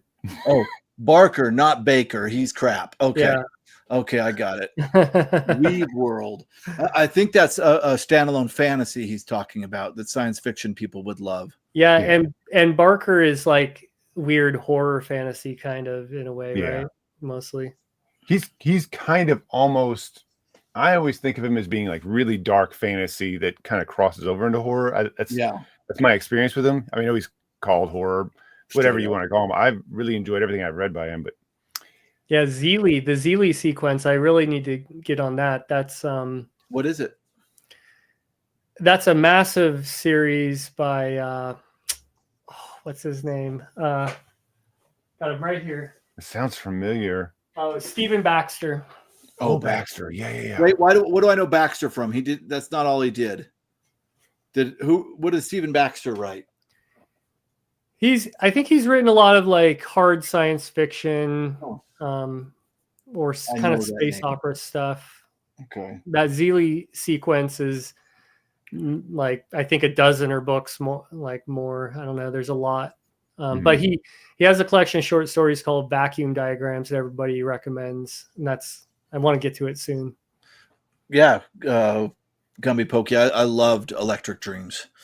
It was, everything that they did was Philip K. Dick's daughter had a huge part in the making of that TV series. The one that was on Amazon. Yeah. Yeah. It was great. I really enjoyed it. Yeah. It was interesting how different some of the TV shows were from some of the stories. A lot of them followed it pretty close, and some were just like, yeah, we're just going to go completely over here. Yeah. Yep. Yeah. Yep. Speaking of Philip K. Dick, the other video you did recently was Dr. Blood Money. Ooh, tell us. Yep. Yeah. And you read the thicker one, which I remember reading somewhere, and people can tell me if I'm wrong here, that the original version isn't the version that Dick loved, and that this has more to the story than this thin book does. But I've also read that this is what inspired Dr. Strangelove. No, I think it's the other way around. Strangelove was first and this was second? That was 65. I don't know when Strangelove came out, but I think Strangelove was later. Look it up, people on the yeah, because tell us. When I looked up the Wikipedia page for this, apparently Dick had some really weird, he comes up with some really weird novel titles, and I love him, but he came up with some really weird ones, and Donald Wollheim convinced them to do it, Dr. Blood Money, and it mentions because it was kind of a take on Dr. Strangelove. Okay, so it's the opposite. Huh. Yeah, I think. I mean, that's what Wikipedia said, so I don't know. Let's see when, and he wrote that in like. Oh, wow. Strangelove from 64. Yeah. So it was like in the modern thing. Now, but Dick wrote that in like 63 and then published it in like 65 finally. So he was inspired by the title of Doctor Strangelove. Just the title. Once they actually went to publish it. Oh, okay. Sounds like. Yeah. Yeah. Yep. Okay. Thank you. Yeah, it was good though. That's PKD book you don't hear a lot of people talking about, and I got a really good recommendation from someone to check it out, and they said it was like post-apocalyptic, and I was like, I never even knew PKD wrote a post-apocalyptic novel, Yeah. But it is uniquely PKD. It is it's a wild ride. So unfortunately, Powder Keg, I recently, so Ira is the one that sent me this book. I got this in a trade from Ira. I had this one, and once I got it from Ira, I looked it up, and I was trying to figure out the difference between these two, and I read the Wikipedia, and it said something about it being re-released later with more material. So you're going to have to go read the wiki. I don't remember. I'm sorry. Exactly. Yeah, and just by size, that can be deceiving. Right. You could have a book that's completely different size, but it has the entire text there. But I'm not sure about this one. Yeah, margins and print size add up. Right. And paper thickness. Thickness is massive because like some of those fantasy books that come out now, they're on that really thin, sleek paper. Joint rolling. And you pick up the book and it weighs so much, and then you're like, this is 1,000 pages, and it's just like looks like what a 500-page book would have looked like back in the 80s. Yeah. Yeah. Onion skin pages. Yeah. Exactly. Yeah. Yeah. That's why I think like that's all we got, really is page count, but word count is where it really matters. Yeah, that's true. That's absolutely true. Yeah. But no one's going to start saying how many words all these novels are, so we just have to deal with it. Yeah. Oh, that's interesting. There was an entirely different novelization of Strangelove. Ooh, interesting. And apparently PKD only added the subtitle because he had to. Yeah, I saw something about Wolheim suggested that too, or after how we got along after the bomb. Right. Yeah, exactly. Getting Bible pages. That's right. Yeah. So you guys are talking about doing a buddy read. You and Virgil. What are you guys? What are you guys talking about? Well, we're probably going to read Ender's Game, at least the first two, right? For sure. Yeah. I'm going to show mine off, but I'm not going to read it with you guys. I might have given my copies to my son, but that's not a problem. Oh, that's a nice. I like that copy. Yeah, this is the omnibus of the first two. Yeah, and then Virgil and I have both read all the way up to Xenocide. Mm-hmm. Oh, okay. But we haven't read, right? You haven't read Children of the Mind either. I have not read Children of the Mind. No, I have not. And those are kind of like the main four. So we can start with the first two and see. Yeah, it's my brother's favorite. I had that, just like Ira. I mean, I'd read a little bit of sci-fi before, but it was Ender's Game that made me want to read sci-fi a lot. It was like I read that and Speaker for the Dead and Xenocide and just loved them so much. So I've read Ender's Game a few times, so it's not a problem to reread it. I like it. Yeah, I've read it 2 or 3 times.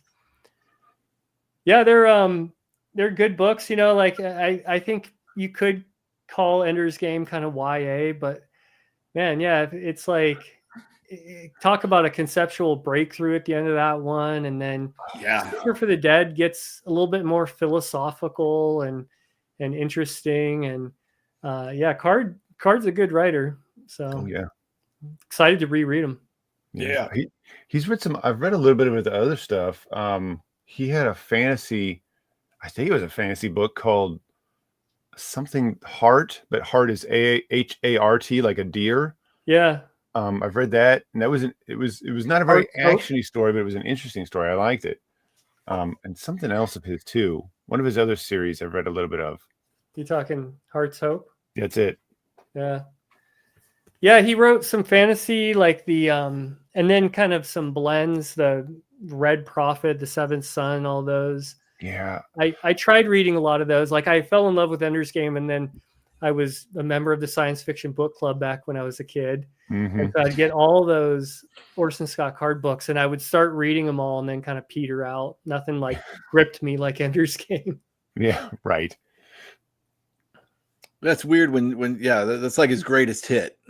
So Yeah. you're looking for more of that, and now he's written like, I don't know, there's got to be a dozen or so, because he wrote about the war that happened before, a whole series on that, and then the Bean series. So I've read a few of like the Bean novels and stuff, which I liked. Oh, were they okay? Yeah, Okay. I liked them. Okay, cool. I mean, it was probably when they first came out, I was pretty young, but still, yeah, I couldn't get enough of that back then. It was so good. It really was.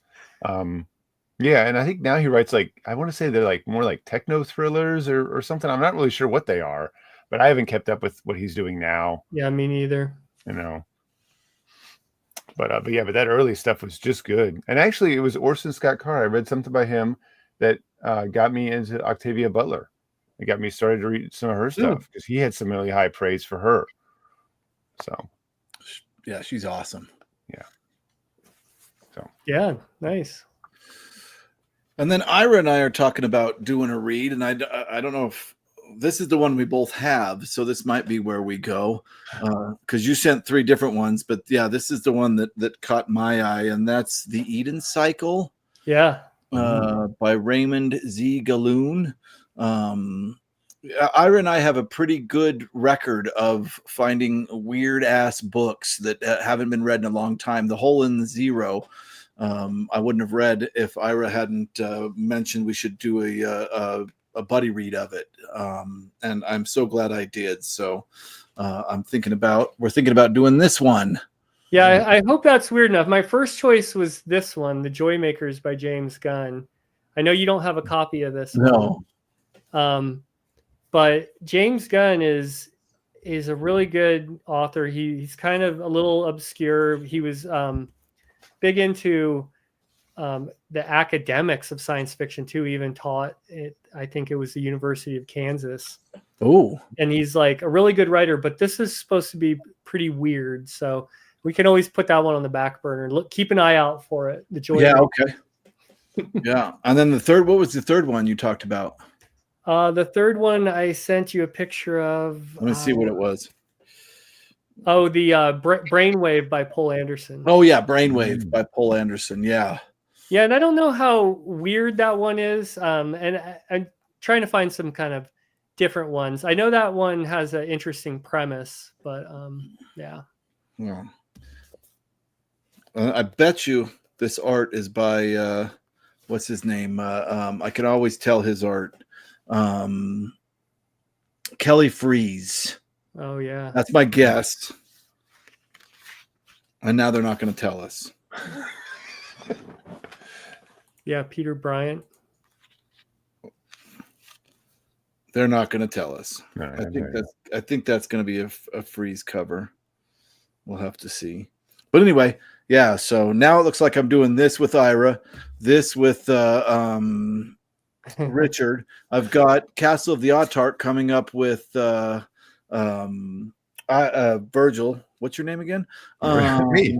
And then I'm doing at the end of August. I think I'm doing Hell Screen by Yunosuke Akutagawa with the Will of Genre guys. Oh, that's awesome. That was such a good story. Yeah, something's come. Yeah, I don't know. I've got a ton of stuff. So these will eventually happen. We'll just have to plan it. We'll just have to plan it. Yeah, I just took down that note. Oh, Richard read that one. Is it weird, Richard?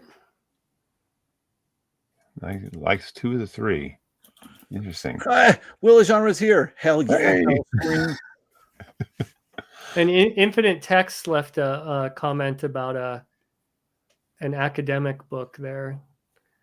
So I had to clip that, and yeah, Oh, I interesting. never thought I would be into like reading books about the genre and what was going on, but I find it very fascinating. Seven Beauties of Science I'm Fiction. gonna take this moment to say that Andrea from Infinite Text is going to be, and I will learn how to say her name. I think going to be our next guest for the episode 8. So look forward to that. Go to her channel, look at her stuff. She has a much bigger Weird Tales collection than you do. I promise. Awesome. Hell's Radio. Heck yeah. No hurry on it. Oh, he wouldn't call it weird. Okay. Yeah. Wouldn't call it weird. Yeah. The hunt continues then. Yeah. Yeah. Yeah. But this one, I've been interested in this one for a while. And you were talking about, you guys all really liked Galoon's short stories, right? Oh, and what led me to that, like we read the collection and all of us, it was like our favorite at the time.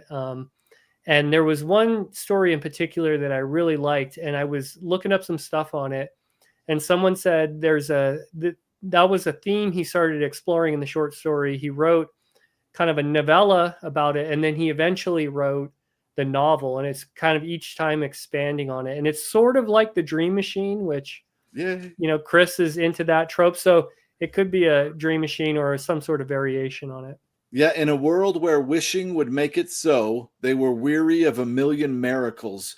And it's funny because I was just talking about in my last video the concept of when are we inconvenienced too much? How much when are we convenienced too much? Sorry.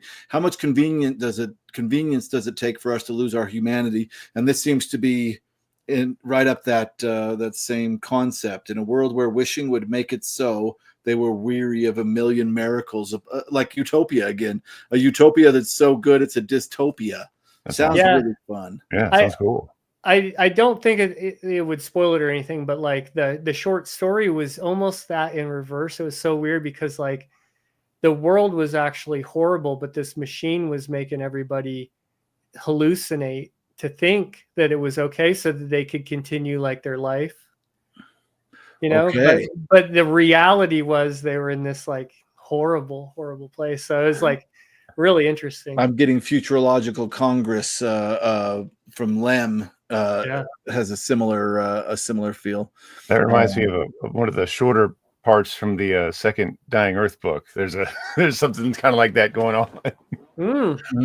I'm going to be reading that soon. I read the first one, and Eyes of the Overworld's coming up next soon. Yeah, so it's definitely much more comedic, and then which I liked it. I really did. And then the third one is the same character, but now it's more in like novel form. And I remember that one being really good dry humor. Yes. All right, I win. Thank you, Goblin. I feel like I can tell Kelly Freas or Freeze. I'm sorry, right off the bat. Let's see. What's the name of that short story? It was called The Lotus Engine by Raymond Z. Galoon. The Lotus Engine. Yeah. And I looked up a lot about it because I thought it was pretty cool. And heck yeah. It's part of that Lotus. I wouldn't call it a trope, but the idea. Oh, the Lotus Eaters. Going back to that idea. Yep. There we go. Good one. Yeah. The trope that I'm into is the concept of Dream Machine specifically. The idea where they've built a machine that allows people to shape or twist people's dreams. So like The Dream Master by Roger Zelazny, Lathe of Heaven by Ursula K. Le Guin, or really randomly, the book that the anime Paprika was based on. Although I think I liked, in the end, I read the book first and then watched the anime, but I think I liked the movie more. Better. The movie better. I was gonna say, I think you liked it. I remember you saying you liked it. You liked it better. Yeah, but it's by a Japanese science fiction writer. I think his last name is Tsutsui. I can't remember what his first name is. Let's see if I can find this. My copy of Paprika. Yeah. The pain of not knowing what genre Chris is into. Yeah, this is another Dream Machine. Like I don't know why. And then The best is Lafferty's story, something the North Shore. What is it? Yeah, something on the North Shore, right? It's the best Dream Machine trope. It's in Orbit 5. I think that's the only place I've ever found it. I don't know if it's Is in that hardback? That is hardback. Oh, interesting. I have to look for that. It's not in any of his collections. It's not in any of his collections that I have. Okay. Configuration of the North Shore is the best. I don't think it's in the most recent, shortest version of that concept. But I feel like, in a weird way, Hardboiled Wonderland falls under that too.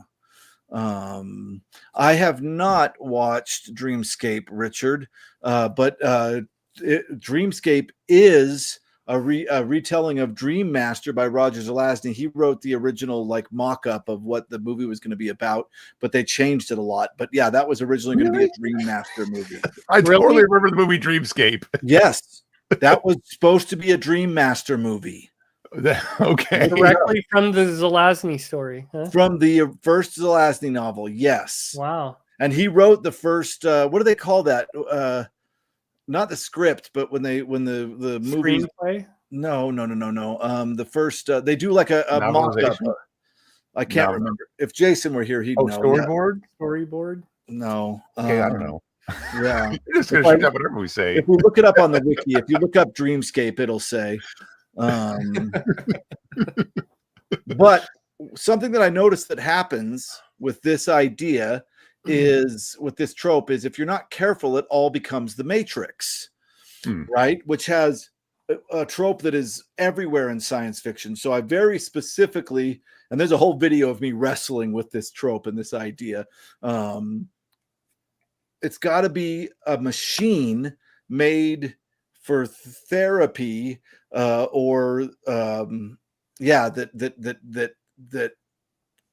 allows people to mess with the memories and stuff in people's heads. Somebody recently said that what's that movie from the 90s? I remember watching it where they go into the serial killer's head.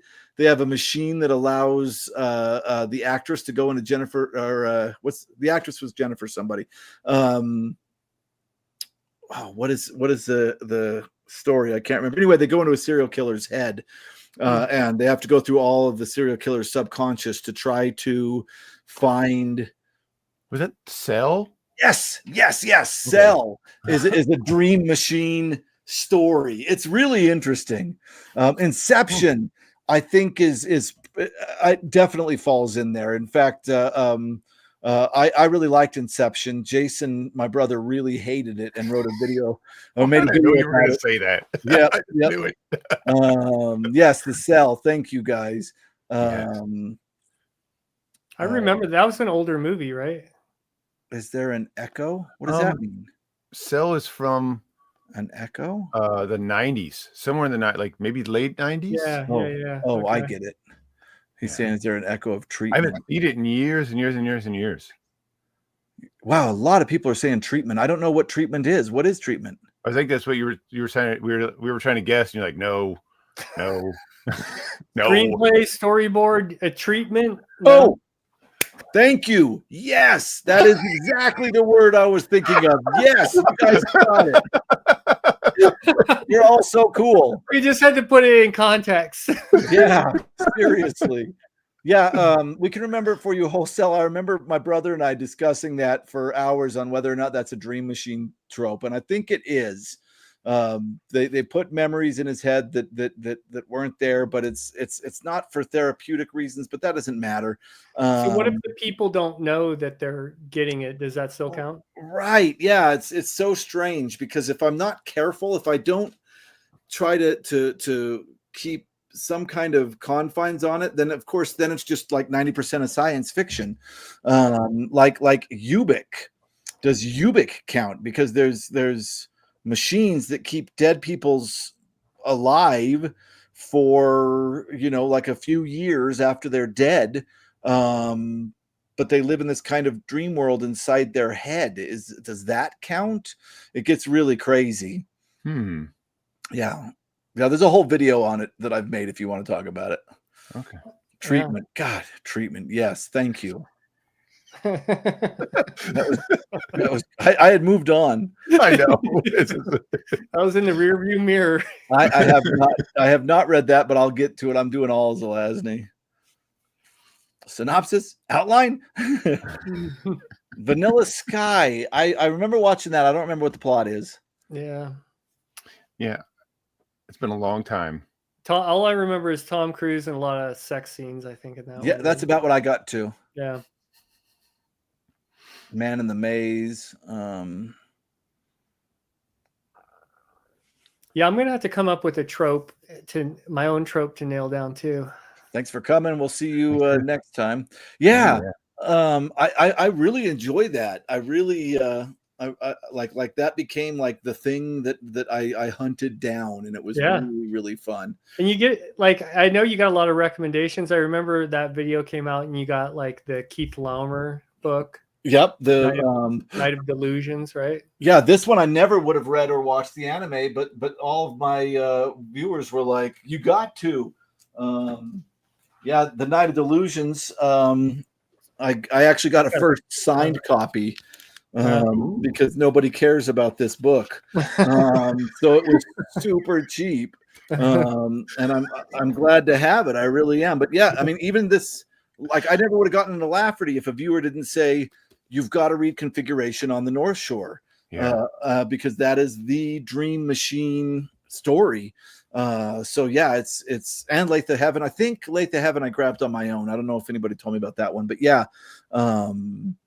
But that one's a little different because it's not a machine. It's totally a machine. Yeah, he has a machine that he plugs the guy into, that he is able to not control, but he's able to kind of steer what the guy dreams. But there is a machine in that story. Oh, okay. Yeah. So yeah, I see what you're saying. Originally the guy had the ability, but then the machine starts manipulating his natural ability. Okay. It allows the therapist to control what he dreams. Okay. Yeah. Does it have to be a machine? I don't remember if I've ever asked this. Does it have to be a machine? What if, like, if there was, I don't, not that I have a story, but if there was a story about it, somebody who had like the psychic ability could like do the same thing, would that count? I try to leave that. Yeah, I don't think it would for me. Okay, that's good. It's good to know the. I don't want to put rules, but basically, like, because there was a lot of like telepathy stories and telekinesis and stuff, which could probably be somebody controlling other people. Yeah, there was a big kick on that for a while. For sure. Yeah, I have just lost all threads on the comments. You guys are awesome.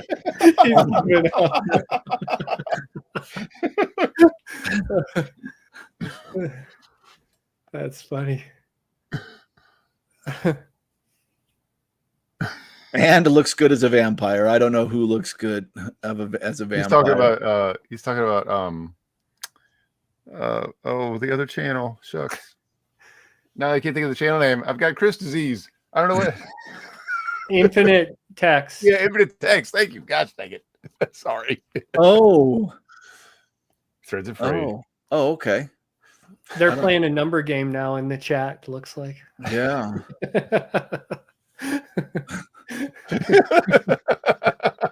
Chris, are you controlling their minds? This is the Dream Machine. They're controlling you right now. Oh my goodness. For days. Oh my God. Now there's just numbers. Somebody threw up 42, of course. So there you go. Were we going to talk real quick about what we're reading right now? Or? Yeah, let's do that. Because it's chaos now. That sounds like something we could do. Who wants to start? I'll start, sure. Yeah. Okay. So I am in the middle of reading Jack Dan's The Man Who Melted. Ooh, yeah. So which is pretty good. I like it. It's doing some interesting things. We'll see how it turns out. Is that a novel? Yes. So I think Jack Dan did a lot of like he edited a lot of collections. Yeah. I read some book I got about a month ago or so had this really high praise from Jack Dan on the banner. I'm like, who is this? And then I looked up and like he had all these kind of acclaimed collections that he had done. Yeah. And he wrote this book. And I'm like, oh, and then there was praise that said this was good. Some people said, well, I thought it was okay. I don't know. And then of course on the back of this, there's some high praise from Zelazny. I thought, well, okay, let's try it. Nice. So kind of Unstoppable has a question for you. oh yes. So far, and it's weird because it's hard for me to say what this book is going to do because of how it's written, I guess. But there's a concept about in the future that there was like this apocalyptic event called like where people came together, too many people got into to one place too much, and they became screamers. And when they become like, it's like a mental scream, and like it's like a psychosis or something that happens, and it's hard to understand whether they like mentally melt you or whether like they just go insane and attack everybody. But like there was this huge like maybe worldwide apocalyptic event, and now that everybody has to worry about large groups of people could be screamers, and they're kind of like anybody, you know. And people can, some guy talks about how he can smell somebody if they're a screamer. You know, really good, really interesting. And so this main character is looking for his wife, and he's trying to, but he doesn't know what happened to her. He only has pieces of the memory of her. So he's trying to like find, he thinks that like, she doesn't remember who she is. So she's out there. So it starts off where he's making this really shady backroom deal with this guy who's going to take him to this girl who is supposed to be, might be his wife. She looks a lot like her, but it ends up not being his wife. It's some other person who's been cosmetically modified to look like his wife. And it's real, and it gets stranger from there. I really do like it, but I'm not sure what to think yet. What year was it written? This is from, let's see. My guess is 80s, right? 84. Yep. 84. Okay. Yeah. Yeah, I've seen Jack Dan. I think he co-edited something, and it brought it up to my attention, and I was looking for some of his stories, and then like you popped that book up, so that's some synchronicity there. Yeah, that's very cool. Jack Dan apparently wrote something called The Memory Cathedral, a fictional book about Leonardo da Vinci. Oh, so interesting. Yeah. What's up, Geeks Love Dogs? Thanks for joining us. What's up? Yeah, that will, he'll be talking about that book on his channel. If you haven't checked out Literally Books, go check that out as well. It's pretty cool. It was kind of a weird like sort of rabbit hole I went down where I'm like, well, who is this guy? Oh, he wrote this book. Well, let me get this book. This is a good copy of it. Oh my God, that's a good question. This is a good question for all of us. Yeah. Have you ever read a book and be stumped how to make a video of it? I have one. Do you guys have one in mind? I think so. I'm trying to think specifically. I know it's happened. I'm trying to think of what book it for me. was. If I don't like the book, I have a hard time making a video of it. And then usually, if stuff starts given away too early, and you can't really even talk about the plot without spoiling anything, then those are my other ones. But I can't think of one offhand. Virgil? Yeah, so it was a challenge. Well, so it's happened in a few different ways. One time it was a challenge, but I was excited to make it, was this Brian Evanson book that I really couldn't spoil or talk about the plot much more beyond the first chapter because it kept shifting so much. The book was Last Days, not to be confused with the Aaron Neville book, Last Days. But the book kept shifting. With the Aaron Neville, the country music star. Okay. Oh, yes, that's right. It is book. The song Last Days. Oh my God. That book kept moving so many times, and it was awesome and crazy, but it made it like a challenge because I had to talk about how it felt to read the book and not about like what happened in the book so much, other than saying that it just went places I just didn't expect, and I thought it was great. Yes, if a book, a great sin a book could have is that it's not very exciting, and so if it's like in the middle, it's like, well, this wasn't a bad book, but I don't have anything to say. And then right now I'm struggling with how to make a video for Pandora's Star because that book is so big. It has so much happens. It's almost like it's a series unto itself, and it's only half of the story. Huge cast, and it's like it's not even like padded, which is just crazy. It's just that big. It's just that big a story. So many things happen. Yeah, so much happens. It's got this. There must be 15 or 20 characters in there. Then the story goes through them.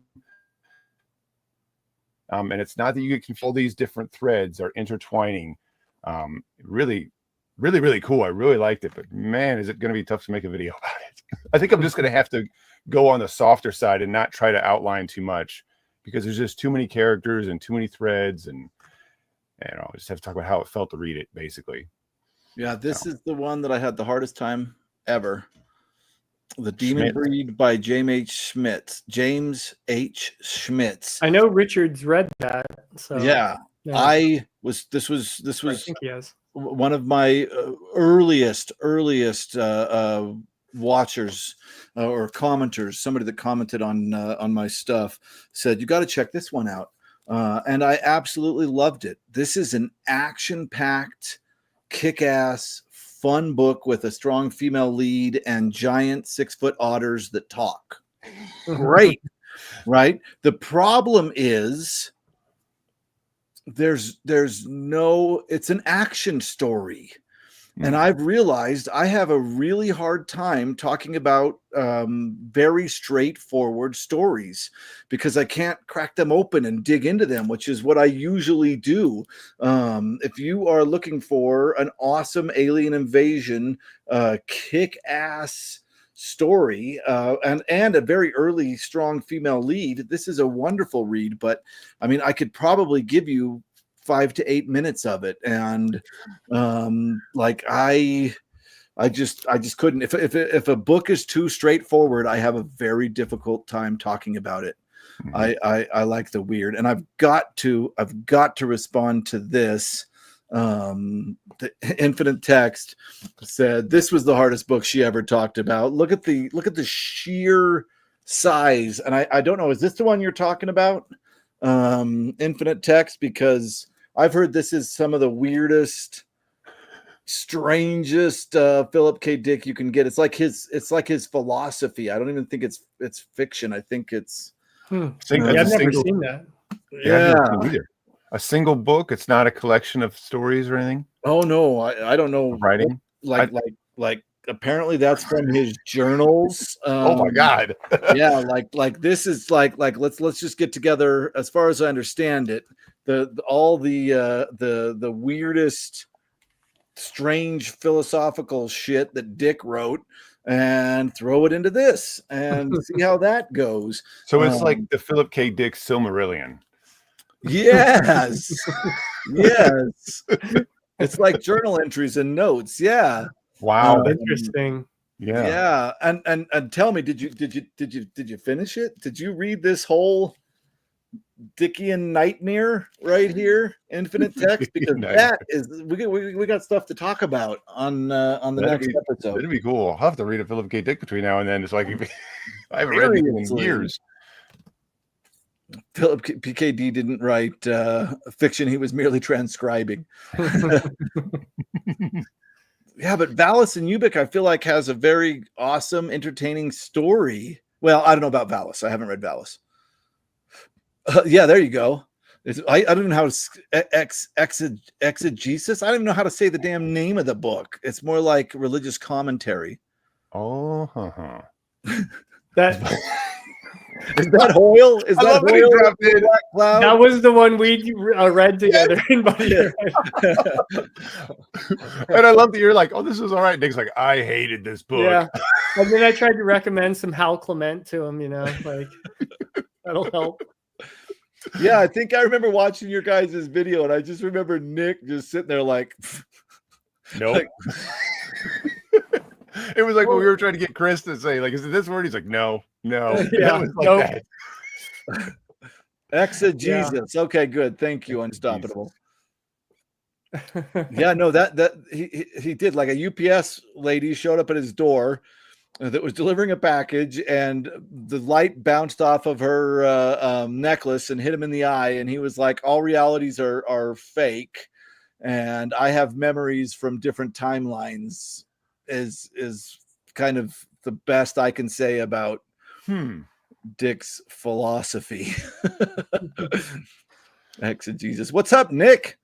Nick, what's going on? Mhm. Yeah. I am in a good mood. I don't know what's going on. Reminds me of Coleridge writing Xanadu. Does anybody describe a Valis-like download? Oh, does describe a Valis-like download. Okay. Yeah. I think Valis is about that moment I just talked about. I've got to read Valis. Yeah, I liked it.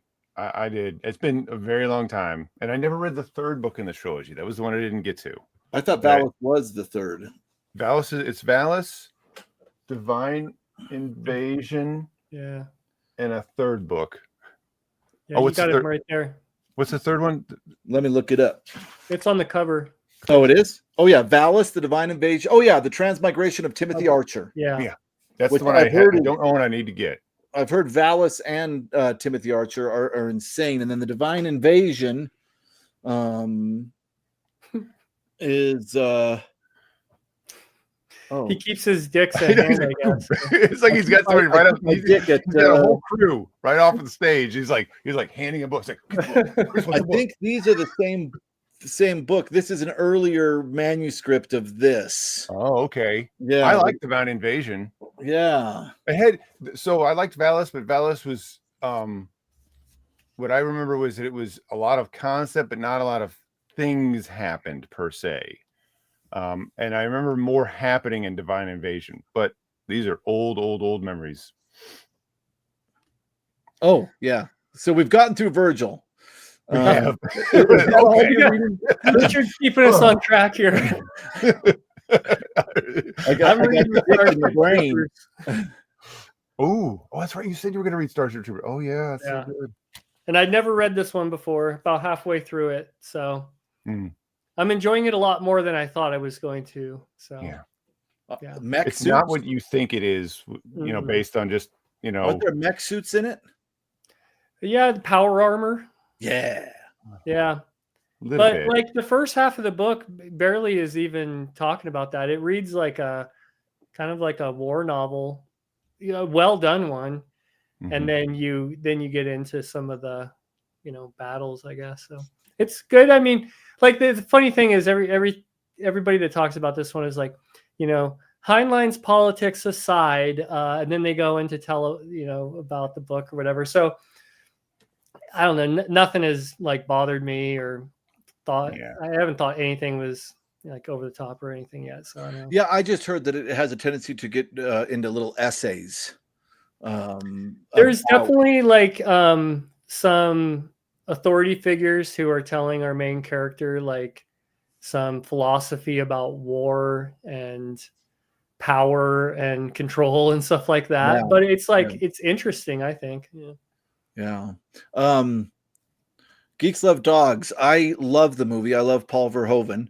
I think that's his name, the guy that did RoboCop and all that. I think it was a great movie, but I've never read the book, and I know that people that read the book and then watch the movie are unhappy. Also, my sister-in-law's brother, who's a good friend of mine, is in that movie, and we can actually pause and see him in the movie. In the very end, when they're walking past, all the soldiers are cheering because the war is over, and they actually had to run around. All the actors, as the camera passed them, had to run around so that it looked like a really long line, so you can actually see him twice in the movie.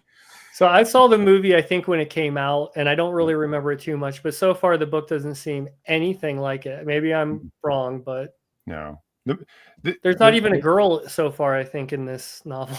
I think the movie was using that plot to tell its own, to do something else, right? It's not really the same thing that Heinlein was doing at all. Right. Yeah. Ira, we read Bug Jack Barron. Nothing is going to offend us. Is that Norman Spinrad? Yeah. I read one Norman Spinrad story that I really loved, but I haven't read anything since. Yeah, he's out there, man. I don't think Bug Jack Barron is his most like weird one though either. So no, the Iron didn't he write the Hitler on a Motorcycle Gang book? Yeah, that one's weird, but the Void Captain's Tale is super weird. Okay. Yeah. If you want a weird book that's like a lot of style and prose and very experimental and bizarre, that's a good one. It's like 200 pages, but man, it's bizarre. Somebody asked if any of these have been made into films, and somebody answered Radio Free Albemuth has been made into a film. And yeah, they're still going on about that. That's hard to talk about. I don't know. I think I have to read this, or maybe have infinite text just tell me what it's about, and then I can video. The Iron Dream is weirder. Yeah, I don't know. Child of Fortune. That's another one that's been read. Yeah, that's a big one. That's kind of the sequel to a weird sequel in a way to Void Captain's Tale. Yeah. Yeah, I think there were some definite drugs involved. Absolutely. So what's Chris reading? Is that it? Yeah. I mean, I'm halfway through it. It's very entertaining. It's not what I thought. And yeah. I'm reading this. Farewell to the Master. Who's that? This is by Harry Bates, and it is the story that the Day the Earth Stood Still movie was based on. It was written in 1940 before the atomic bomb, which of course is kind of an important metaphor in The Day the Earth Stood Still. But I'm reading this for Rocket Summer. I just did The Machine Stops, so now this is where I'm heading next, and it looks really fun. It opens with a bunch of people traveling to meet this weird robot and the alien that flies along with it, and the robot's name is different in the book than it is in the movie. But yeah, this is my Rocket Summer second week that I'm reading right now. I don't think either of you guys are doing Rocket Summer, are you? I wasn't. What are the criteria for Rocket Summer? So, well, week one, which is past, is you read a story from 1939 back, a sci-fi story, and then you do the 40s, the 50s, and the 60s. I think. Oh, okay. Richard's the boss. You got to ask him. Richard's the boss. Okay. He's the one that's hosting our particular corner of it this time. But I also just got this in the mail because I recently did a video that's kind of been blowing up on my channel. The Books for Weirdos, 11 trippy books, and of course I did 12 of them like an idiot. And no, that was not on purpose at all. I just can't count. Every one of my list videos that happens, and everybody's like, any weird needs to have this and Voyage to Arcturus. So I have Voyage to Arcturus. I'm going to read that eventually, but I've really been wanting this. It's always too expensive. Look at the first line on the back. After the acid war. Yeah. This is going to be a good time. So I'm going to start reading this. Let me see what else I brought out here. What kind of acid is it supposed to be? Is it LSD? Oh, LSD. Okay, yeah. That's what I was curious. I'm like, is it some text for real? They've, from what I understand, they've basically drenched the atmosphere in hallucinogenic drugs, and then the war ended. It's a dystopian novel, not dystopian. Sounds utopian. Apocalyptic novel, where if you breathe, you're tripping. Oh wow! Oh, there you go. That's yeah. That's where I'm going, because a lot of this. Also, I think Virgil, I wanted to give you congratulations because you just monetized, right? Yep, I did. I got there. It was a long haul, right around 4 years, which is good. That's cool. It was, you know, it's cool. It's cool because it was kind of just like you set little goals for yourself as a channel. Like, let's see if I can do this, and it's kind of neat. It's like, oh man, it's like you kind of think the kind of thing you think maybe it'll never happen, but it finally did. So it's kind of neat. Yes, Richard, but you're the boss of our little corner. Oh, he's doing it with Michael K. Vaughn. He's the ringleader. Michael K. Vaughn's your boss. Oh, you're our boss. That's right. He's your. So where does Roger fit into this? Roger is like, Michael K. Vaughn's boss. I gotta call Roger and see if it's okay. I didn't read crap for week 1, says Joe Chewbacca. Joe, I assume you're done with work since you're joining us. Yeah. Virgil, we could do like a really bastardized version under Chris. He could be our boss for Roger. We could like mess it all up. We got to get this chain of command right, man. I thought we were supposed to read the trippiest book we could find. That's right. Oh, yeah. Virgil's reading Hard-Boiled Wonderland and the End of the World right now. I do like it. I'm taking it real slow, but yes, I am reading it. It's good.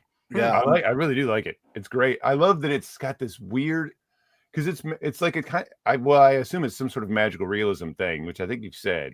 I don't think it is. I think it can be explained, but keep going. Yeah, I really enjoy what it's doing. Just the way that it's conveying information. I really liked, and I liked that it sort of almost makes you go and like look up a word. You're like, is that real? And you're like, and it's not.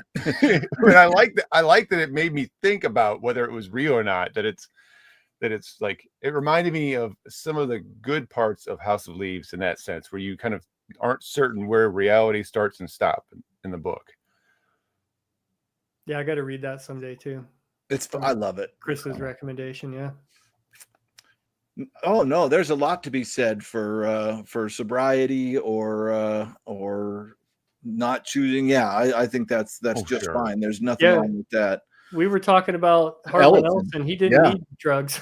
Yeah, for sure. And Spinrad did. Yeah. and Dick did. Congratulations, thank you, Richard. I was going to say something about San Francisco, but I'm not going to. It's always good to hear from vintage San Francisco. That's right. It's one of the cool things about science fiction is like it can go anywhere. It can go. Thanks so much. Yeah. So yeah. Oh yeah, and I've definitely enjoyed some science fiction that was, well, like one of my favorite writers, Gene Wolfe, a lot. I don't think, as far as I know, did not engage with that stuff. So he's got some really, really great, kind of mind-bending stuff that he's presented me in some of his other stuff, not just in the stuff that we're reading. So Joe, I love that book. I love that book. I don't know if it's the best first Murakami. I feel like Hard-Boiled Wonderland and the End of the World is the only Murakami book that can be explained step by step. Like every weird thing that happens, I feel like is a solvable riddle. Whereas Wind Up Bird Chronicle is even further out there. And I'm going to do it on my channel eventually. I'm going to do all my favorite Murakamis on my channel eventually. And that's in the top 3 for me. It's a great book, but it does not have, I feel, the logical structure that Hard-Boiled does. But it's a hard book to find, so that's really cool. House of Leaves. I read that, and it's funny. It's half the book I think is the greatest book ever written, and the other half is like the worst book ever written. I like half that book. Have you read that, Ira? No, I've heard of it. It's kind of horror, isn't it? Yeah, it's a horror. It's like liminal spaces to the max. It's a house that keeps getting bigger on the inside than it is on the outside, which is the part that I absolutely love. They literally go spelunking in their closets eventually because of how much this house grows in size on the inside. But then this B story is this what I felt like was just a kid kind of. I shouldn't say kid, was a person reliving kind of their druggy sex past, which wasn't as interesting to me. Yeah. Thanks, Joe. Yeah, so I liked it for what it was, but I felt like it's one of those things like I'm glad I had the experience, and I'm not really I don't know that you could really replicate it again in a second read personally, and I'm just not really interested in going back and rereading it. What are we talking about? I'm sorry. House of Leaves. Oh, House of Leaves. Yeah. Yeah, I don't know that I really would go back and try and I'm not really interested in rereading it, but I do think, and it's also kind of like it did a thing that like you know what it reminds me of? It reminds me of what's that movie that came out at the end of the 90s that started like the shaky cam stuff? Blair Witch Project? Yeah, it's like that. Like you remember all like the weird like build up to that, like, oh, we found this tape buried in the ground. And there was a little bit of uncertainty there as to how much of that was true or not. And that's kind of in the energy of House of Leaves. It kind of has like this weird like mystique to it that you get like a one-shot experience of, and that's, you know what I mean? It's kind of, I feel like that. And I don't know that it would hold up to a second read as much. So you need to do it, don't need to do it again. Here's to riddles that have solutions, even if obscure. Yeah, right. I started with Kafka on the Shore and loved it. I think whatever your first Murakami will be your favorite. Yeah. Kafka on the Shore was interesting to me because I feel like there's aliens in that book, and I've got into fights with people about whether or not there's aliens in the book, but I feel like there's aliens in that book. Interesting. Yeah, it's true. It's true. Yep. And it was a fun. I really enjoyed the experience the first time. Well, and wasn't it the first novel with hyperlinks in it? Wasn't it written for the internet? Yeah, there was a whole thing. That's why there's blue parts, because you could actually click the link and go to another place. And that's why there's all these like appendices in the back where you can go back and it says like, oh, this was in, National Geographic 1984 issue 12, or whatever. Yeah. I'm going to give you a quick warning on Stoppable, unless you have read Kafka on the Shore. There is some messed up cat shit in that book. There is a chapter that is so difficult to read from the point of view of a cat watching a person torture other cats. It's very difficult. It's very difficult. So just know that. And I'm a big cat lover, and that was the hardest part for me. Wind Up Bird was elusive for me, but I adored it all the same. Well put.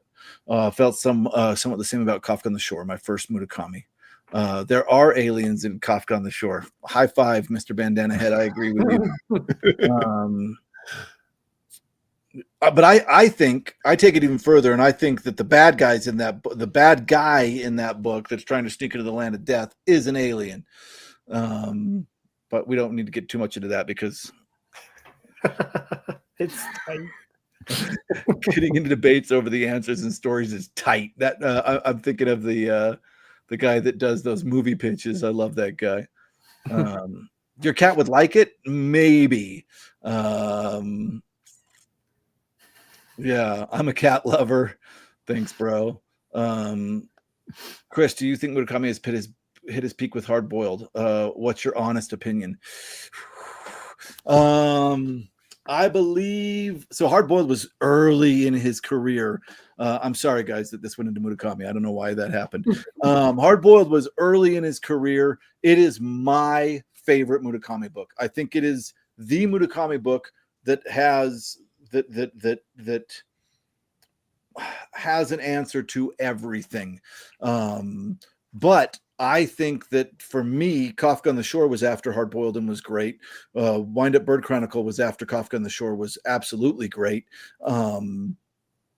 So I think that for me, he hit his peak.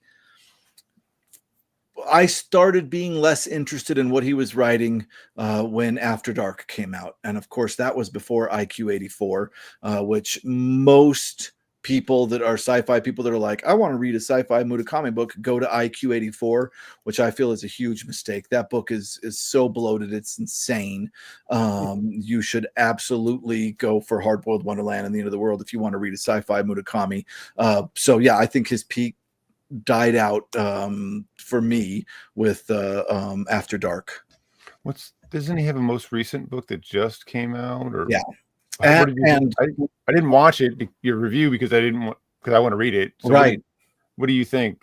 Thumbs up, thumbs middle, thumbs down? So Unstoppable has made a really interesting point here in that okay, shit. I don't want to get too much into this with Ira here. Murakami wrote a novella in the 1980s that was about a man that goes to the end of the world and there's unicorns and all that. He did not like the novella. It was published in this literary magazine in Japan that nobody can find. I would love to find a copy. But anyway, he didn't like it, so he incorporated the idea into Hard-Boiled Wonderland and the End of the World, which, Virgil, you're reading it. You recognize the end of the world and the unicorns and all that. So he wrote this, and then later, recently, he went back and was like, I still don't feel I've done that novella credit. So he wrote his most recent book, which is called The City and Its Uncertain Walls, which is another retelling of that novel, which kind of freaked me out because I was like, do I really want to read the end of the world portion of Hard-Boiled Wonderland and the End of the World without the Hard-Boiled Wonderland? And the answer is kind of not really. But luckily, this book sums up the end of the world part in like the first 50 pages, and the rest of it is like a new Murakami novel. It's okay. I'm middling on it, just like I was killing Kamadottori. I didn't even finish. So enough Murakami. Yeah, Jake is literally paying me to stop talking about Murakami. Thank you, Jake. Yeah, seriously, I'm done. It's over. He's like, I'm gonna do Iris here. We're gonna have to like. I paid Jake $2 to do that. Jake, right now. You had a text already typed. You just had to hit send. If there's anything that I need to go live by myself on, it's a Murakami. One of these times, I'm going to go live by myself, and we'll all talk about Murakami. Murakami cast. Okay, sorry everybody. I'm going to ignore. I love hearing about it. Yeah, I do have a. I just need to read something so I can talk to you about it. Gosh. Yeah. A lot of people saying IQ84 sucked, and yeah, I'll go live one of these times, guys, and we'll just do Murakami. What was the Murakami I sent you? It was The Elephant Vanishes, a book of short stories. Yeah, I started reading some of those before I sent them to you, and I was kind of like, yeah, I don't know. Like they were weird. There was some. I think you said there's always some like uncomfortable sexual encounter usually. Absolutely. Stuff. Yeah. Which we could talk about that for another hour. So, why did I bring it back to this? I promise you, I'm going to go live by myself, and we'll talk about Murakami. Talk about uncomfortable sexual encounters. That's it. That's coming up in the future. Yeah, that's the subtitle of the video. Uncomfortable sexual encounters. Surprisingly, not a popular show. Oh, Jake. All right. I'm taking Jake's money, so I'm going to stop talking about. Hey, usually it's Stephen King. That's true. It's true. Yeah, and Silverberg. Yep. I could talk for a while about Raymond Carver, too. I love Raymond Carver. You know, I can't talk about Silverberg because I haven't read him yet. He's talking about the magic book. I've read the first two Valentine books. Valentine's Castle was great. Oh, the from that's his fantasy series, right? Yeah, kind of like science fantasy. Okay. You know, it's basically fantasy, but it has sci-fi trappings, or but it's basically fantasy. It really is good. How to keep move along. Yeah, I like Silverberg. Yeah, I've got a personal favorite of his, a small one, and yeah, Nightwings is great. I really like his kind of lesser novel from the 90s called Kingdoms of the Wall. I really like that one. Lord Valentine's Castle was great, Virgil. Yeah, it's good. And you know what? It's a fantasy. It's this big, like I guess you could say, epic fantasy novel in a sense. But there's like almost no violence in it. there's really not a lot of like you would think there's going to be a lot of like killing. It's like no. I think Brian really liked the Silverberg he read recently. Oh, he read it. Well, he really disliked one. I was like, really hated it because he really didn't like one. Wasn't that someone else writing Silverberg's series? No, Brian from Bad Taste Books read Oh, Up the okay. Line. Yeah, read Up I the remember that Line. video now. He tried to get Silverberg on to review a book that Oh, someone else yes. wrote. Yeah. Okay, Yeah, I know which one you're talking about. Then. Yeah, Silverberg wrote a book, and then a bunch of other people started writing in the universe, and Brian loved the universe and got all the Silverberg is like, you want to talk to me about this universe? And Silverberg was like, there's no reason for us to talk about that. Yeah, or something. I was like, oh. I mean, I could kind of see that. He's like 90 some years old. Right. Yeah. My favorite lesson on Silverberg is I've seen that one. Yeah. That's the I know what book you're talking about, I think, but I don't know the title, and it's hidden over there. Oh, okay. Hold on. Let me get some naughty stuff. I got some stuff for Nick, and Nick is teaching me what Silverberg is naughty stuff. Oh, those are valuable too if you find those. Huh? I'm sending them all to Nick. Oh, we found like actual originals. No. Oh, I have the Men's Adventure Quarterly hardback Silverberg thing. When I first saw that came out, I'm like, oh, I snatched it really fast because I like Silverberg. I haven't read it, but So if you ever see anything by Don Elliott, it is actually Silverberg writing under a pseudonym. Here's Party Girl by Don Elliott, which is actually Silverberg. And I do have, he also wrote it as a doctor. I have a book of him writing about lesbianism that I found randomly. But here's Connie and Meg. And he wrote these under a female pseudonym.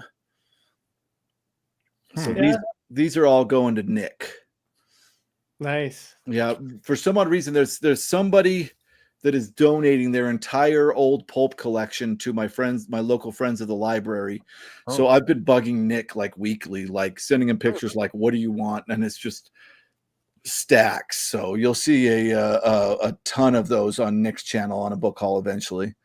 Yeah, Silverberg, he never had a job besides writing, if I remember right. Right, yeah. And he was good friends with Ellison.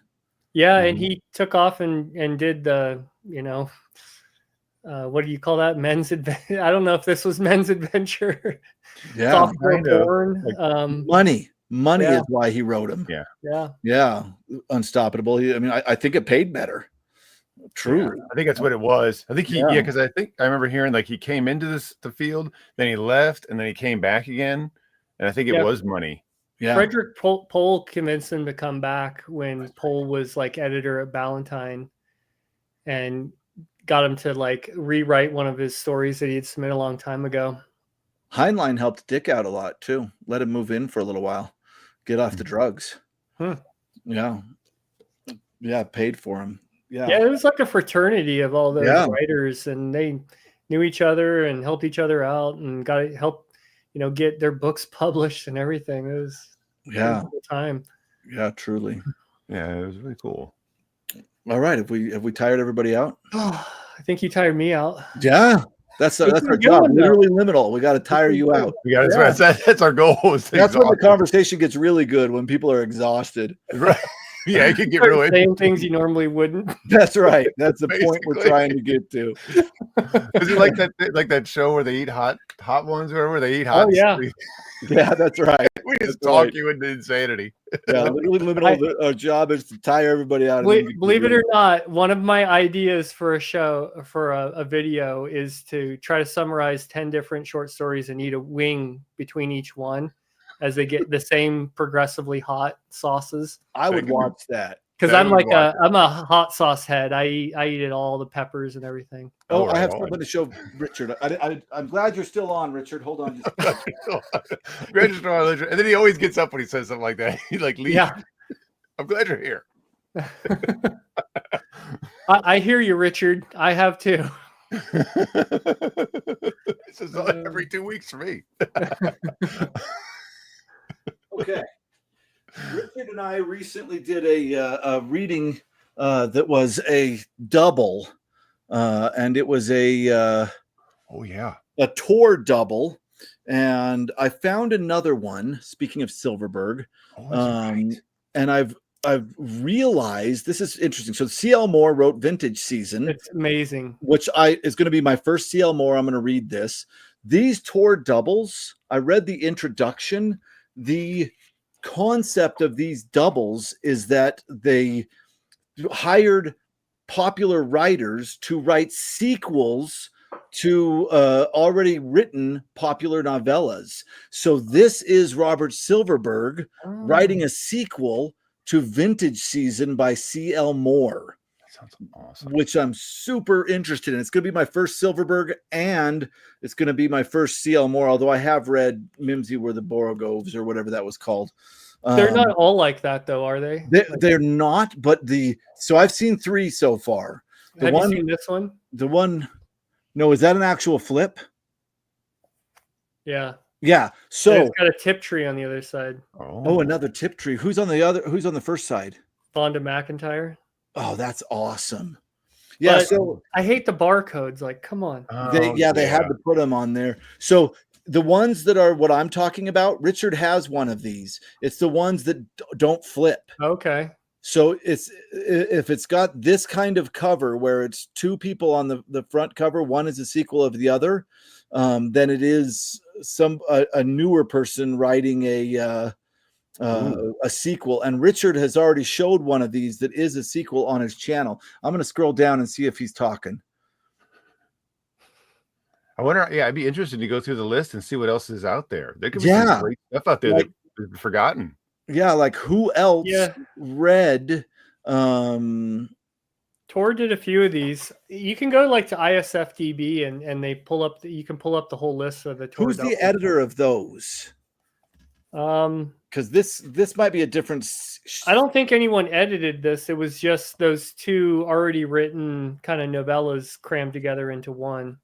Yeah, because I think this is they did a stretch of these that is straight up. I'd like to see how many of those there are too. Yeah. Yeah, it's like an embossed cover. Oh, Richard, like lecturing us now. 36 Tor doubles, yeah. Okay. So yeah, but I wonder how many are like the flip side ones, which are just reprints. Right. Yeah. How many have that like new material? Yeah, like a new, like inspired by this older story. Here's a new one. That sounds really interesting. Yeah. And I don't know how many of them are this. And you can always tell, like I said, because it doesn't flip. Both of them are on the. Yeah, and I'm so curious to read what Silverberg did with the rest of that Vintage Season story. That'd be great. I'm gonna do it. It's gonna be fun. That's the rest of my stack. Sorry, I had to show Richard that. Good. Yeah, the question is this Zelazny Delaney double? Is it Delaney or Zelazny continuing one of their stories? Which one was that? I don't know. Somebody said there's a double with Zelazny, but is it one of the Tor ones? Yeah, it could just be a like double novella one. Which I'm getting rid of all my doubles. Those blue and white ones. You don't like them? Somebody who was it that just recently did a video about them and said they're abridged. Oh well, really? so here's the thing. There is certain stories that were only printed that way. Really? Yeah, like Barrington J. Bailey, The Star Virus. You got to read that. It was only ever published, at least in America. I'll have to check it. In that one, and it's such an amazing story. And I was like, after I read it, I'm like, I want the standalone paperback now, and there is none. Wow. I want to try the Alice's World one. I've always been interested in that one, and you did it recently, didn't you? Yeah. That was interesting. Yeah. Oh, okay. I mean, like, because you're into the fairy tale thing. Yeah. You get a little bit of that, but okay. It was definitely translated. I don't know how well, but some Tor doubles I think are probably worth. I don't like them either. I'm not like trying to get you to keep them, but right. Well, of course I'm going to keep my Dick ones because those are first editions. Yeah. But yeah, I had like a bunch, and I just don't want to do it. Yep. The Last Castle was in an ace double. Yep. That was a good story too by Vance. Hit and miss with ace doubles. More miss in my opinion. Yeah. Yeah. I always think when we talk about Vance, and I always mean to say this, Chris, is that I think you would like a Vance story called The Moon Moth. I think it's what it's called. Huh. It's Oh, about this. somebody commented recently something about the moon moth on my Vance video. Yeah, I think you would like it. I think you would like that story. This is a star virus. I think I might have that one. Jay Bailey, and it's a regular double, but it's the only way to get that story. And you think I'd like that? It's pretty. It's awesome. It's kind of like, I call it grim dark science fiction, and the guy was writing this stuff like in the 70s. Yeah, somebody says Bailey is remarkably weird and brilliant. The Zen gun is bonkers. Yeah, this one though, when you get like it's one of those mind-blowing concepts where you have this artifact and the people find it, they don't know what to do with it, and then when it gets revealed what it's all about, you're just like, whoa. It's like one of those ones. Ooh, very cool. Yeah, really worth checking out. Okay. Yeah, I collect anything I see from Bailey because everything I've read from him is just very unique and kind of dark and really well thought out and plotted and everything. Yeah. Who's Stephen Graham Jones? Stephen Graham Jones is a modern horror writer. Oh.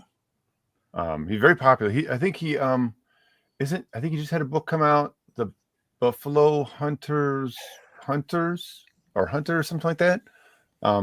Very popular modern horror writer. Huh. That's all I really know. I've not read anything by Stephen I'll have Graham. to check it out. I love it. That's great. Yeah. Somebody's a big Bailey fan here. Yeah. I want to read some of his short stories as well. Okay. I don't think he ever got a collection that I know of, but he's in a lot of like anthologies and stuff. Interesting. Jack Vance wrote Wonk, just saying. Wank. Servants of Wank. the Servants of the Wank. Yeah. That's All the third Isn't of that the like Planets the of internet Adventure now? story. Those are very like John Carter-ish stories. They're fun. adventure style kind of. Yeah. Yeah, Moorcock talked Bailey up a lot. I saw a video that Outlaw Bookseller did on Bailey. Like, he was a good writer, but like he didn't quite pay the bills. He had to go back and he like worked in the mines, like in England, and he ended up like dying pretty early from like working in the mines. And does he have Dawes as well? I feel like I recognize that name. Yeah. Bayley. Yeah, I think I have Dawes from him. yep, yeah, they're really good. Like, I wanted this book here made me want to do kind of like what you did, like, or what you do with a deep dive. Yeah. Just like talk through the whole plot and reread it so it makes more sense in my head. I mean, it makes sense, but like see how we put the whole story together and what this thing is all about. It's one that stuck with me for quite a while. Yeah. Okay. I'm gonna look through for my Baileys. I'll keep those. Yeah, ace doubles are hard. Bailey has he has two collections, the Knights of the Limits. Okay, yeah, I'll look those up. Oh, cool. He was also a Tai Chi teacher. That's cool. Yeah, and he I don't think any of his stories are much more than like 200 pages. This is crazy that so many people know of this this writer. I love this kind of stuff. Like, I've never even really thought about Bailey. Yeah, he's good. Cool. And I think you would like some of his stuff from what I've read. I think you would like it. Okay. Yeah, people are talking about the Buffalo Hunter. I recommend it for historical horror fans. Okay. I think I can't remember. I know if I heard some of his other titles, I would know them, but I know that's a recent one so I can remember it easily. But he's written. Oh, I can't remember. I'm trying to remember titles. I can't. That sounds cool. I like that. Simak does a lot of Native Americans in his stories. Lafferty does too. Yeah. The next comment. Yeah, don't become a miner. Not a good idea. Stick with writing if you can. Right. Yeah, Great I just got the garments. Let's see. I've been picking them all up. Like here's one that I got for my last trip. Let's see if I like that title, Chrononopolis. Let me see if I can make you big here. Yeah, there you go. Oh, another Bailey. I wonder if I have. What number is that? 105. Yep, 105. Yeah, I can And see then it the easily. garments one. I don't have any. I don't have a DAW section to go look. And then I just got this one that who was talking about this one? Psychonaut. Oh, interesting. What is the subtitle there? So the text. They packed the punch of an atomic explosion. And this is DAW 375. Yeah, you got it there, Chris. Yeah. And I mean, I've been trying to collect everything from Bailey because now I'm just sticking my butt onto the camera. It's very different too. He's like one of those authors where when you start reading it, I think you kind of realize you're reading a Bailey story. Oh, that's cool.